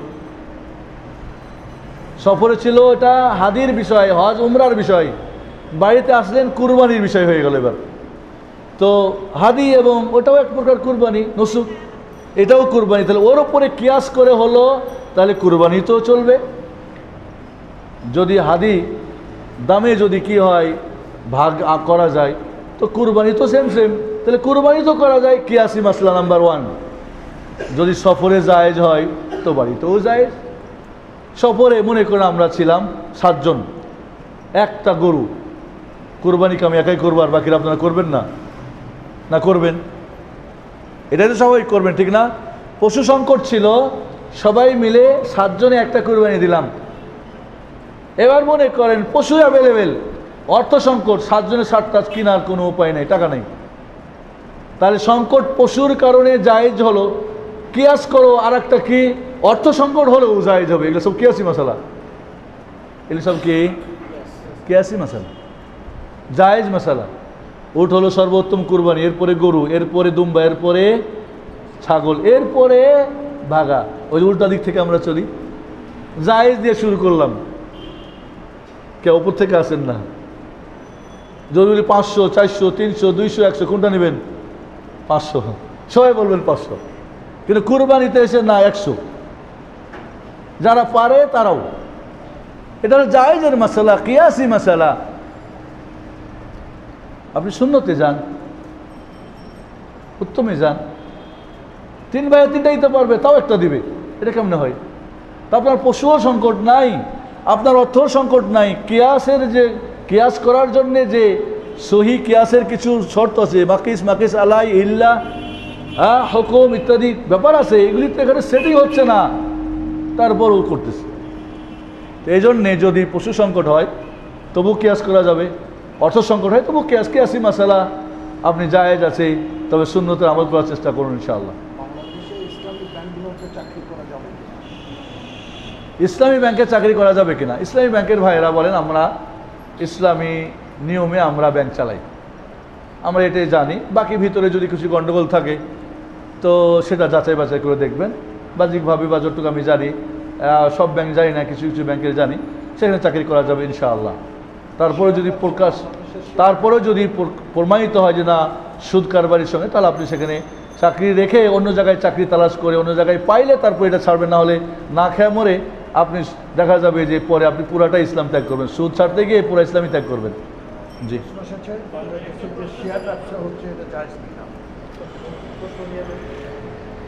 একটু দাঁড়ান, আমাদের ভাইয়ের উপস্থিত কিছু প্রশ্ন আছে। জি, প্রশ্ন থাকলে লিখিত দেন। আমি আজকে আলোচনা প্রসঙ্গে বলতে চাচ্ছি, আপনি অমির এবং মোত্তাকি এটা বলতে গেলে এবং আমল করতে গেলে যেটা বলেন যে আল্লাহ রাসূল এবং সাহাবা کرام প্রেরণ করেছেন, আমরা আমলটা ওখান থেকে নিতে পারবো। তো এটা নেওয়ার উত্তম পথ কি? আমরা তো স্বাভাবিকভাবে সমাজে জন্মগ্রহণ করার পর মুরব্বীরা যেভাবে আমল করে আসছে, আমরা অনেক আমল করে চলছি, তো আমরা মূলত ওখান থেকে আনার প্রসেসটা কি? আপনার ছেলে রোগী হয়েছে, অসুখ, ডাক্তার না, কি করবেন? ডাক্তারের কাছে যাবেন, আর নিজের ডাক্তারই করবেন, ঠিক না? আপনি যদি না জানতে পারেন, যে জানে তার কাছে যাবেন, যে এই শর্ত সারাত মোতাবেক জানে তার কাছে যাবেন, যার তার কাছে না। দাড়ি টুপি দেখে দৌড় দেবেন না, তাহলে আপনি সঠিকটা পাবেন। মুহাম্মদ রাসূলুল্লাহ সাল্লাল্লাহু আলাইহি ওয়াসাল্লাম কেমন বুঝটা ছিল, আমলটা কেমন ছিল, দাওয়াত তাবলীগ কেমন ছিল, আছে, লেখা আছে, লিখিত, পঠিত, মুখস্থ, কণ্ঠস্থ সবই আছে। আমরা ওইটা বাদ দিলে তো কিছু একটা হতে পারি। সেই জন্যে যারা জানেন তাদের শরণাপন্ন হতে হবে এবং তিনি আপনাকে বুঝিয়ে বলবেন, ঠিক আছে? জি, ধন্যবাদ। আপনার প্রশ্ন উত্তর হয়েছে, প্লিজ। বাংলাদেশে শেয়ার ব্যবসা করা যায় কি? শেয়ার ব্যবসা, আমাদের একটা কথা মনে রাখতে হবে, আল্লাহ বলছেন কোরআনে, ওয়াহাল্লাল্লাহুল বাইআ, আল্লাহ সুনির্দিষ্ট কিছু ব্যবসাকে হালাল করে দিয়েছেন। অনেকে অনুবাদ করে ব্যবসা মানে হালাল, না, এখানে বলছে আল বাইআ। আল, এই যে আলিফ লামটা মানে নির্দিষ্ট ব্যবসা, মানে কিছু শর্ত সারা নিয়ম কারণ ভিত্তিতে ব্যবসা হালাল। ওয়াহাররামার রিবা, আর রিবা নির্দিষ্ট নিয়মে সিস্টেমে যে সুদ হয় সেটা হারাম, খালি বেশি হলেই হারাম হয় না, আর ব্যবসা হলেই হালাল হয় না। অনেকে বলে হ্যাঁ ব্যবসা মানে হালাল, যে কোনো ব্যবসা। শেয়ার একটা ব্যবসা, কি না? শেয়ার লেনদেন একটা ব্যবসা, ঠিক না? যদি শরীয়ত সম্মত হয় তো হালাল, শরীয়ত সম্মত না হয় তো হারাম। শরীয়তে কোনো জিনিসের ব্যবসা করতে হলে, আমি যদি আপনার কাছে কিছু বিক্রি করি, আমাকে মালিক হতে হবে, মালিক হওয়ার জন্যে হাতে হতে হবে, অর্থাৎ আমার গোডাউনে বা আমার হাতে আসতে হবে। এখনও আসে না, আমি বিক্রি করছি, হারাম। দাম বাড়ানোর জন্য শেয়ার ব্যবসা। ঠিক আছে, ব্যবসা করতেছেন আপনি, কিসের বেচা কিনা আপনি জানেন না, কাগজ দিয়ে শুধু ব্যবসা হচ্ছে, হারাম। কিসের ব্যবসা করলেন? কোন জিনিসটা নির্দিষ্ট হতে হবে তো, কোনটা? আপনি ব্যবসা করবেন, ধোঁকা আছে, প্রতারণা আছে, ওখানে সুদ আছে, ওখানে জুয়া আছে, তাহলে হারাম। তাহলে ব্যবসা হারাম হওয়ার জন্য যে কারণগুলি যদি থাকে তাহলে হারাম। এগুলি মুক্ত ইসলামী শর্ত সরাই থাকে। হালাল হওয়ার জন্য 5টা শর্ত 3টা দিয়ে চালাই দিলেন না, 5টা যতক্ষণ না হবে ততক্ষণ হালাল হবে না। এই জন্য বলবো, যদি শরীয়ত সম্মত শর্ত দিয়ে শেয়ার ব্যবসা হয় তো জায়েজ, না হলে হারাম। এক হাতে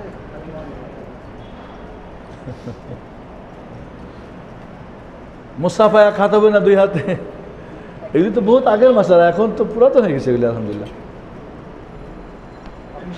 এটাকে সাফহা বলা হয়। এই যে হাতে দেখছেন না, আরবিতে বলে সাফহা। এটাকে আরবির নাম কি? সাফা। আমরা বলি তালু, ঠিক না?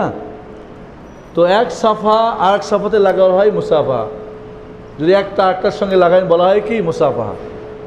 তো আপনার হাতটা দেন, এটা হলো মুসাফা। আমার তালু ওনার তালুর সঙ্গে লেগে গেল, হলো মুসাফা। এখন যদি 3টা লাগে তো মুসাফা কি হলো? হলো না তো। একে মুসাফাই বলে না আরবিতে। আমরা যখন মোনাজাত বলে চিল্লাই, মোনাজাত তো কানে কানে হয়, একাকি হয়, চুপে চুপে হয়। আমরা মোনাজাত সবাই মিলে চিল্লিয়ে চিল্লিয়ে করি, তো মোনাজাতই না। এরকম মুসাফা বলি কিন্তু করি আর একটা, কারণ আমরা অর্থ জানি না, বুঝি না। এই জন্য মুসাফা হলো 2 জনের ডান হাত দিয়ে, এ হলো মুসাফা। বাকি যদি আপনি তোসাফা করেন তো হতে পারে, মুসাফা তোসাফা হতে পারে। সেটা কতটুকু লম্বা রাখতে হবে? দাড়ি রাখা ফরজ। কতটুকু রাখতে হবে? জি, দাড়ি রাখা ফরজ, কারণ আল্লাহ নবী নির্দেশ করেছেন, ওয়াফুল্লোহা ওয়ারখুল্লোহা খালিফুল মুশরিকিন ওয়াল ইহুদ। দাড়িকে তার আসল অবস্থায় রাখার জন্য আল্লাহর নবী নির্দেশ করেছেন, এবং তার এত লম্বা দাড়ি ছিল যে বুক ভরে যেত। কাজে দাড়িকে তার আপন অবস্থায় রাখতে হবে, এটাই হলো ফরজ। এবং সমস্ত নবী রাসূলদের দাড়ি ছিল। নারী পুরুষের পার্থক্য হলো দাড়ি। যারা দাড়ি কাটটা নারী হয় তারা কিন্তু শয়তানের কাজ করে। এটা শয়তানের কাজ, আল্লাহর সৃষ্টির মধ্যে পরিবর্তন করা। একজন পুরুষ নারীর বেশ ধরতে পারবে না, হারাম, লানত প্রাপ্ত সে। আল্লাহ লানত করেছেন যে এই পুরুষরা নারীর বেশ ধরে। এছাড়া যার মুখে দাড়ি নাই তার স্ত্রী তাকে ভয় করবে না। যার মুখে দাড়ি নাই তার স্ত্রী 100% তাকে ভালোবাসবে না। যার মুখে দাড়ি নাই সে সেক্সুয়াল দুর্বল হবে, স্ত্রীর হক আদা করতে পারবে না, 100% গ্যারান্টি। যার মুখে দাড়ি থাকবে না তাকে আমরা বুঝবো কেমনে মুসলমান না হিন্দু না খ্রিস্টান, কি সালাম দেবো কি না দেবো কেমনে বুঝবো? এটা ইউনিফর্ম অফ মুসলিম, মুসলমানের একটা কি আদর্শ, একটা ইউনিফর্ম। এছাড়াও দাড়ি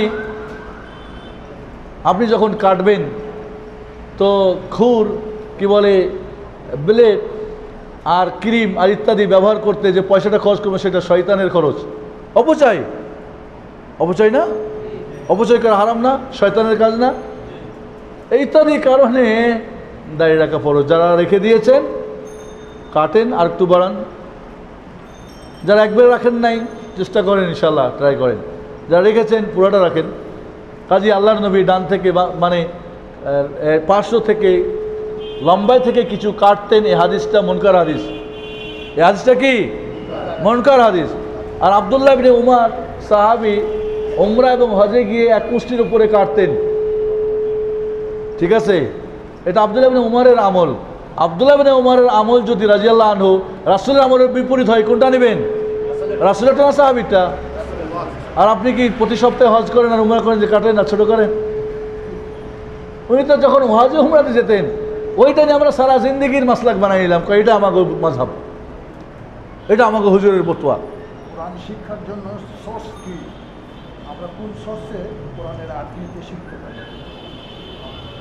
কালকে আমি একটা কোর্স করছি, 1 ঘন্টায় কোরআন শিখি। আরবি কোরআন, আরবি গ্রামারে শেখাই উচিত এবং খুব সহজ। কাজে কোরআন কেউ যদি শিখতে চান আপনারা এক ডিজিটাল পদ্ধতিতে 1 ঘন্টায় কোরআন শিখি গুগলে গিয়ে লিখবেন, পেয়ে যাবেন। বাড়িতে বসে শুনবেন, কোরআন একটা হাতে নেবেন, কোরআন শিখে নেবেন ইনশাআল্লাহ। এই একটা বই আছে শিক্ষক ছাড়া কোরআন শিক্ষার সহজ পদ্ধতি, বাংলা ইসলাম গেট অথবা কোরআনের আলোতে গেলে পাবেন। আর একটা বই আছে এটার, সেটা হলো শিশু ও বয়স্কদের কোরআন শিক্ষার সহজ পদ্ধতি। আপনি এটা যদি হাতে পান, সিডিটা নেন, আপনি কোরআন শিখবেন ঘরে বসে, যে কেউ যে কোনো প্রান্তে আপনি শিখতে পারবেন। আমি আমার পক্ষ থেকে এই সহজ পদ্ধতিটা আপনাকে জানালাম। এছাড়াও আলেম আছে, কারি আছে, তাদের কাছে আপনি শিখতে পারেন। জি, আমরা প্রত্যেকে সহিহ হাদিসের উপর আমল করি, তাওহীদে বিশ্বাস করি, তবুও আমাদের মধ্যে এত বিভেদ কেন? আমাদের মধ্যে কি কোনো ঐক্য করা যায় না?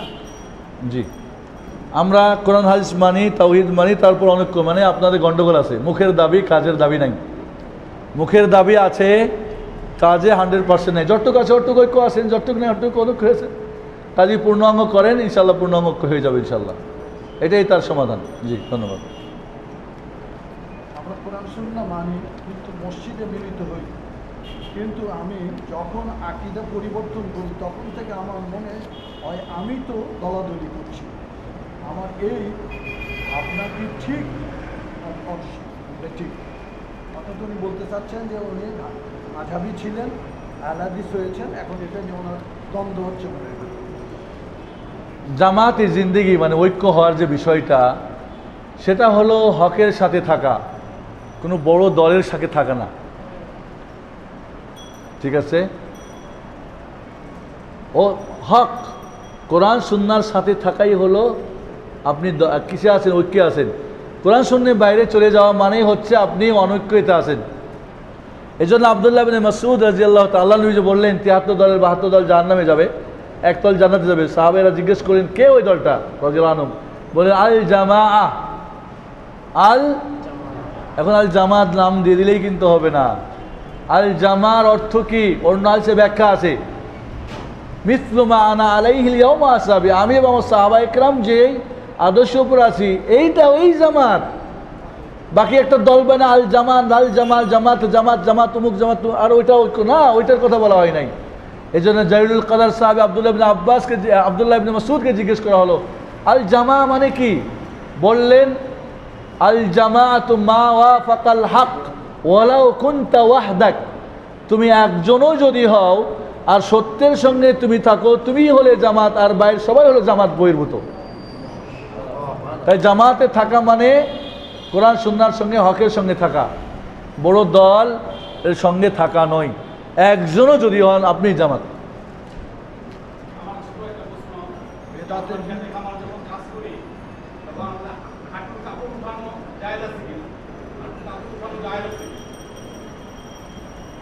নামাজ পড়ার সময় পুরুষ মানুষের নাভি থেকে হাঁটু পর্যন্ত আর 2 কাঁধ ঢাকা শর্ত। নামাজের সময় তো হাঁটুর উপর উঠে যায়, নামাজ বাতিল হয়ে যাবে।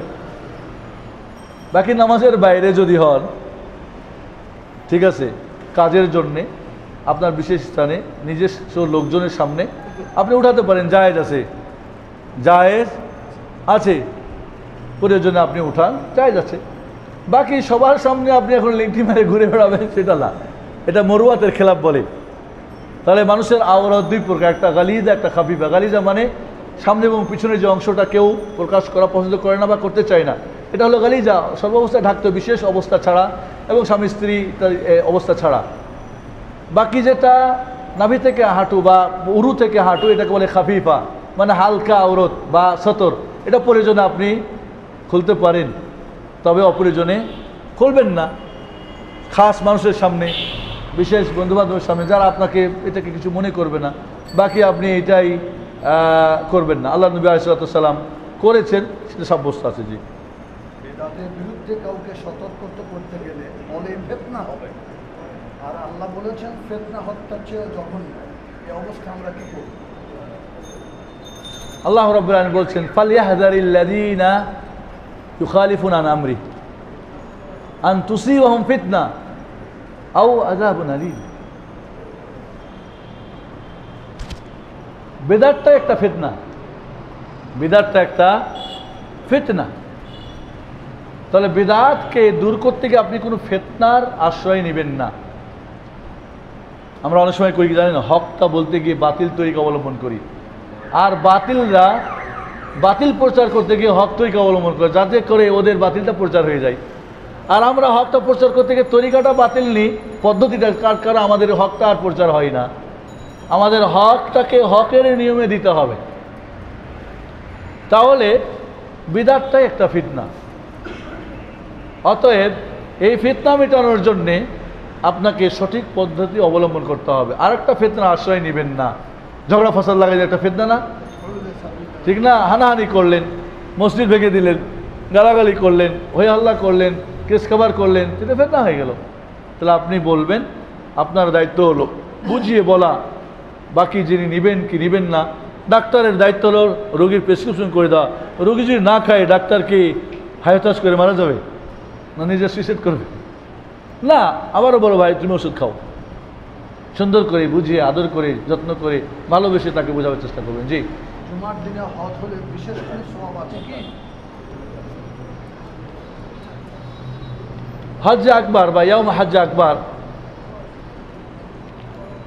কোরআনে এসেছে। তো হজের বড় দিন হচ্ছে 10 তারিখ। হজ্জে আকবার হলো বা হজের বড় দিন হচ্ছে, হজের যে কাজগুলো, এটা হচ্ছে ইয়াউমুন নাহার, কুরবানির দিন। ওইখানে যারা হাজিরা, কারণ হজের দিয়ে, কারণ 10 তারিখের দিনে হাজিদের সবচেয়ে বড় বেশি কাজগুলো, প্রথমে সে জামরা কুবরাকে পাথর মারা, এরপরে কুরবানি করা বা হাদি জবাই করা, এরপরে মাথা নাড়িয়া করা, এরপরে গোসল হালাল হওয়া, এরপরে মক্কায় গিয়ে তওয়াফ করা, এরপরে সাই করা। হজের সবচেয়ে বড় কাজগুলি এই দিনে। তো এই জন্যে একে বলা হয় হজ্জে ইয়াউমুল আকবার, মানে হজের বড় দিন। এটা হলো আকবরী হজ।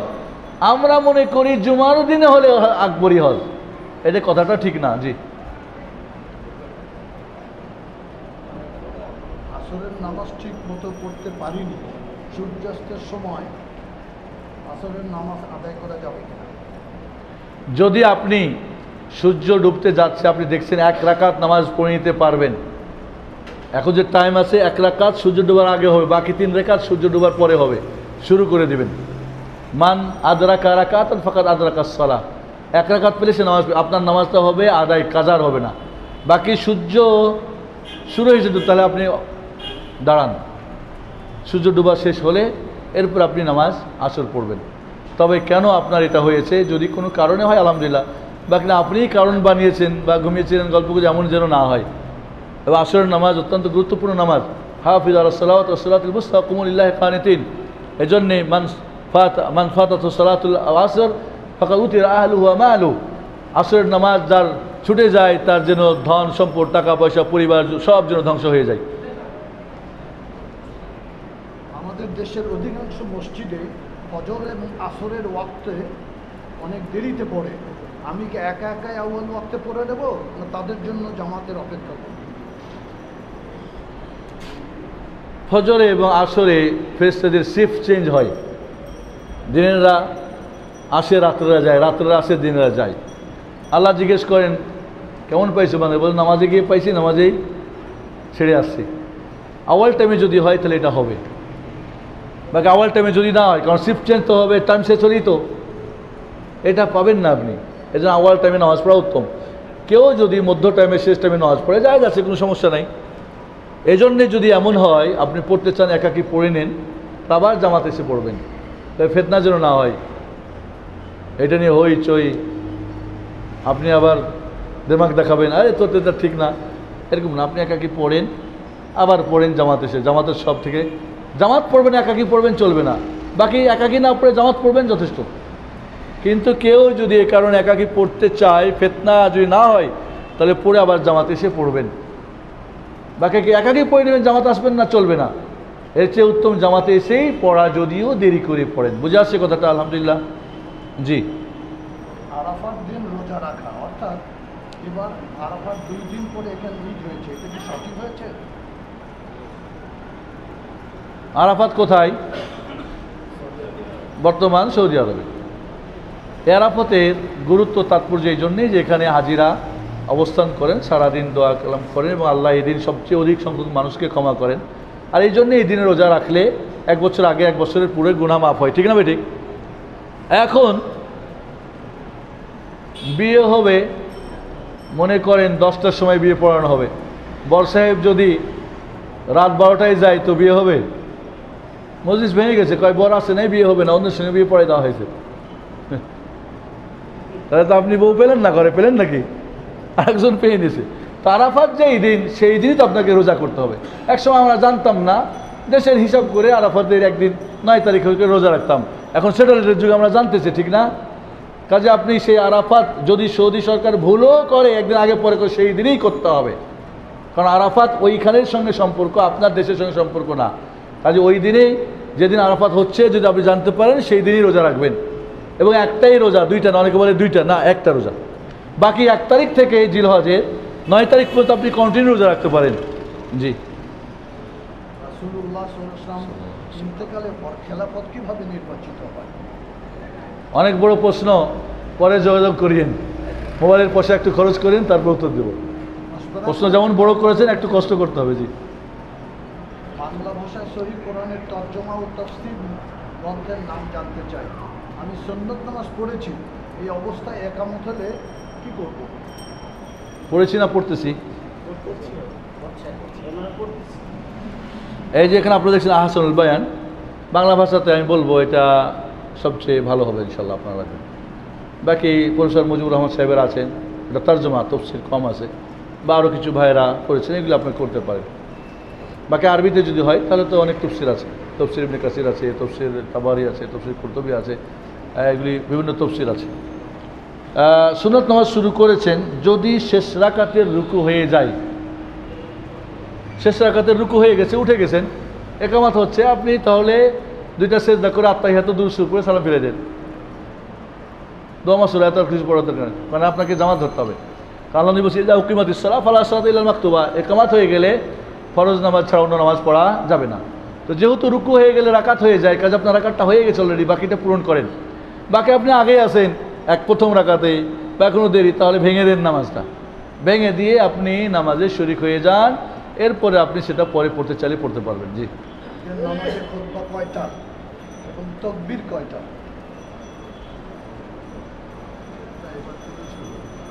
এগুলো এখনো জানেন না আপনারা? এটা তো আমরা জন্মের আগে জানি।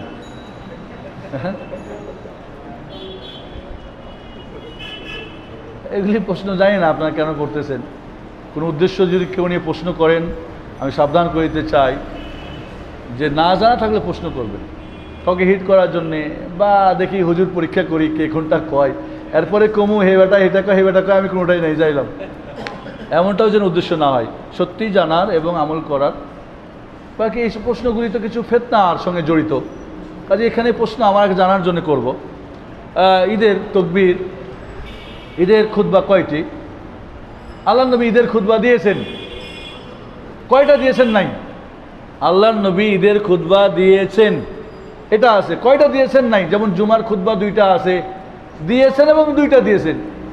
ঈদের খুতবা দিয়েছেন কয়টা? দিয়েছেন, দিয়েছেন আছে, কিন্তু কয়টা দিয়েছেন? নাই। যারা কিয়াস করেছে জুমার খুতবা 2টা, এটাও খুতবা তো 2টা। যারা কিয়াস করেন এই খুতবা মানে লেকচার একটা দিয়ে শেষ করছেন। কাজেই 2 খুতবার এক নিয়ে ঝগড়া ফাসাদ করে মাঠ ভাঙবেন না, আর মসজিদ ভাঙবেন না। কোথাও যদি 2টা খুতবা চলতেছে কিয়াসি, তো করতে থাকেন। কিয়াসি না, এটাই হয়তো আপনার আমল চলছে, ওটাই করে ভাঙবেন না। কারণ এই 2-1টার চাইতে জামাত ঐক্যটা 1000 গুণে বড়। বোঝা যাচ্ছে কথা? এগুলি নিয়ে এখন স্বঘোষিত মুফতিরা মুফতি হয়ে গেছেন মাশাআল্লাহ। তকবীর কয়টা? তকবীর 12 তকবীর, 7 এবং 5, 7, 5 এ হলো 12 তকবীর। ঠিক আছে? এটা কি তকবীরে তাহরিমা সহ না ছাড়া, এই নিয়ে একটু আছে। তকবীরে তাহরিমা ছাড়াই 7টা যদি দেয়, 5টা দেয়, কেউ কেউ তকবীরে তাহরিমার হাদিসের একটু আছে। যাই হোক, কোথাও যে আমল চলে করতে থাকেন, ঝগড়া টগড়া করি না। আমার ঝগড়া খুব ভয় লাগে, কারণ এগুলি ফতোয়া বলবে শেখ সাইফুদ্দিন বলছে আজকে মোহাম্মদ আরবে গেলাম, আমি নাকি বলছি একসঙ্গে ঈদ করা যাবে, এটার মুফতি আমি। তাই বললাম যে গত বছর আমি ঈদুল ফিতর করেছি আপনাদের সাথে, দেশের সাথে, এবার ঈদুল আজহাও করলাম আপনাদের সাথে, তো কেমন আমি এই মুফতি হলাম?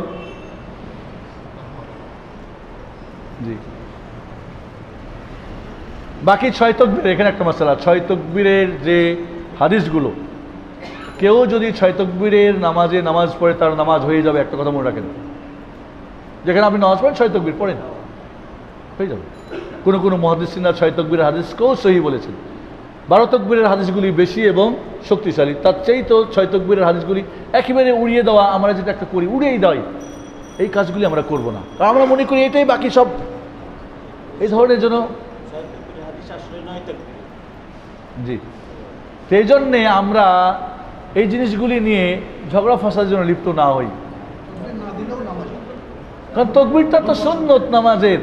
কেউ যদি তকবীর ছাড়াও ঈদের নামাজ পড়ে নেয়, একজন আছে তকবীর না দিয়ে ইমামের সঙ্গে হয়তো মনে করে লাস্টে আসছে, আর সে তারপরে উঠে আর এক রেখাত পড়ছে, দ্বিতীয় রাখাতে তকবীর পায় নাই, প্রথম তকবীরে তাকবীর পায় নাই, নামাজ পড়েছে, বলে ঈদের নামাজ হয় নাই।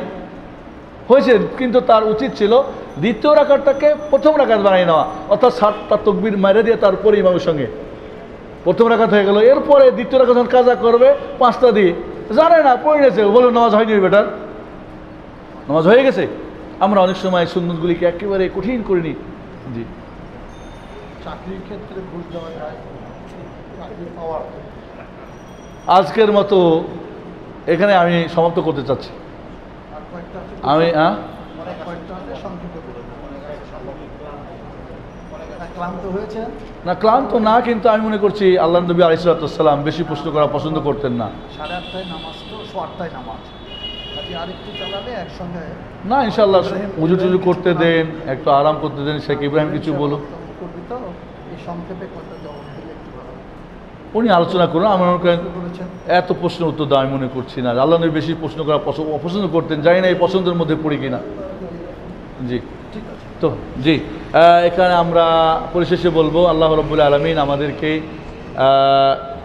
যেভাবে আমরা এখানে একত্রিত হয়েছি আল্লাহর এক ঘরে, রোজ হাশরের ময়দানের জন্য আমরা আমাদের প্রিয় রাসূল সাল্লাল্লাহু আলাইহি সাল্লামের সাথে যেন আমরা থাকতে পারি, এবং শেষ ফয়সালা এই জন্য ফেরদাউসুল জান্নাতুল ফেরদাউসে আমরা একত্রিত হতে পারি, এই দোয়া করে শেষ করছি।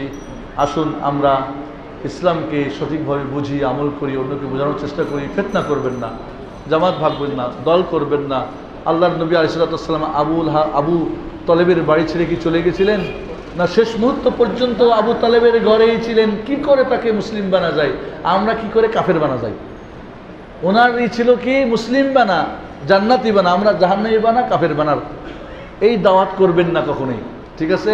আসসালামু আলাইকুম ওয়া রাহমাতুল্লাহি ওয়া বারাকাতুহু।